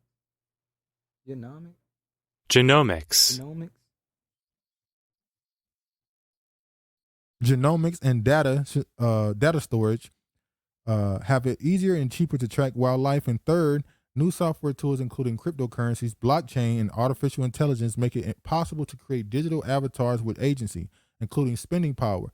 In the real world, if we can do that for humans, he thought, why can't we do it for non-humans, allowing them to trade with us for the things that matter to each? Why the fuck would we give animals money? Now, what he's saying is, let's imagine that you walk past an endangered cat, right? The cat is endangered. Now, you can kill the cat. You can do what you want to do with the cat. You can just ignore it. You can kill it. You can. Why would you kill the cat if it's in danger? I'm just saying you can do whatever you want to do. But they said if you can take a picture or video of this cat as an NFT, basically, they will reward you for not doing something to it. So they're saying it'd be like a social credit. Being nice to this endangered species will give you money. So the cat got his own money and he paying you. But it won't really, yes, basically. But the cat won't be paying you. The social credit thing will be paying you. So everything in the future will be an illusion. There you go. You go to the metaverse, that's an illusion. There you go. You have money, that's an illusion. So if you feed it, you get paid because you fed this animal. You was nice to it. So what about your animals that live with you? Will they pay you for rent and buying food and all that for them? Yes. It's like animals will have a currency. Now they want to. What's gonna be their job? You got to work to get money. So what are they gonna have the animals doing? No, it's not. It's digital currency. They trying to look. They done with fiat. They done with fiat. The dollar's done. They know it's done. They're trying to move on to something else. When you start saying cryptocurrencies, people think obviously Bitcoin and Ethereum and all that stuff. They're trying to create currency being not a real thing, but we have to believe in it. Well, I ain't Money is believing going in to it. they're trying to make money a social currency. Well, yeah. That's going to be money. So if you're an asshole. Damn. I ain't going to have no money then. Now look, this right here is the paper he wrote. I'll put it in the description. You can see it yourself. But look at this right here. Somebody said this right here. I honestly can't believe I'm reading this. This is the world we're building. The BlackRock, CIA, telecom, blockchain mixed reality horror show of peak capitalist. Look at this. That's like a nut house. You're stuck insanity to even think. Now, reading this is just crazy. For better stewardship, often this will be undertaken. This right here says figure 5.1, giraffes can pay for their own protection. For better stewardship, often this will be undertaken by very poor communities. So who gonna be? Herders might be compensated for moving their cattle away from the giraffes. Villagers might earn L marks for planting trees, building fences, and keeping water holes in good shape in drought conditions. Payments will be made for accurate sightings of giraffes and for observations of spore prints and hair. The animals will pay for periodic drone and satellite imagery. What? Weather and farming data and economic and security intelligence, internet connectivity for providers such as Starlink. Who's that? Oh, Elon Musk. That's Elon Musk right there, Starlink. May be paid by the animals in LM. That's a form of currency, digital currency. They may also pay to protect related other species such as bees and oxpector birds that pick them clean of insects and infections. Pollinators, that's the bees and stuff. Yeah. A Nubian giraffe may pay for its own veterinary care with LM. Since translocations of giraffes are often established, it is possible that herd might finance their own move to a safer location at some future points. Man, this is crazy. And people gonna go along with it. What the fuck? So Edward's gonna be paying for just the normal way of life, and I thought about this. If they can give currency to animals, can it not give them debt? Yeah. I mean, they're not just giving it to animals, they're giving it to bees, insects. Then they said are they gonna give it to plants too? And if you think about this, anybody can. For instance, it said that it said a herder might be compensated for moving their cattle away from giraffes. Villagers might earn L marks for planting trees, building fences, and keeping water holes in good shape in a drought condition. So, could I possibly get paid to not use as much water in California? Well, white people gonna make a fortune off of that. This whole situation is confusing. I'm not gonna say I completely understand it. I just know that it's a social currency. That's basically what it is. It's a social currency. They really done with the dollar. They done. They know it's over. There's nowhere We're gonna be go entering a new world. No, this is the new world order. If you thought shit was crazy now, you ain't seen nothing yet. Yeah, man. But anyway, man, you got anything else you want to say? You done now? That's the last thing you want to show. Thanks for viewing the channel. Thanks for the comments. We enjoy. There's been a little bit of spike. Been a little spike in comments. Definitely appreciate it because they've been on y'all ass. Yeah. For about 6 months.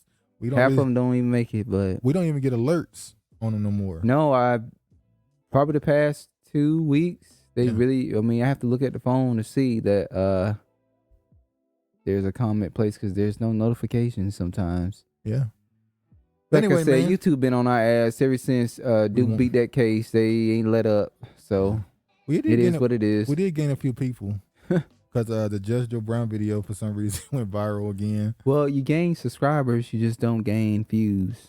Well, yeah. People just subscribe and just apparently. I think people be shocked how many subscribers we have based on. Yeah, I think y'all will be very surprised by how many subscribers we They're have. like, well, why you hiding them then? Y'all just saying shit that you know ain't true. Yeah. All right, man. But anyway, man, that's all you got to say? Yeah, that's it. All right, man. Anyway, man, y'all be safe. Subscribe, share. Please like, comment. Hopefully you enjoyed it. Make sure y'all stay safe out there and prepare for that animal money that's coming. But anyway, man, be safe. All praise to the Most High. And peace, man.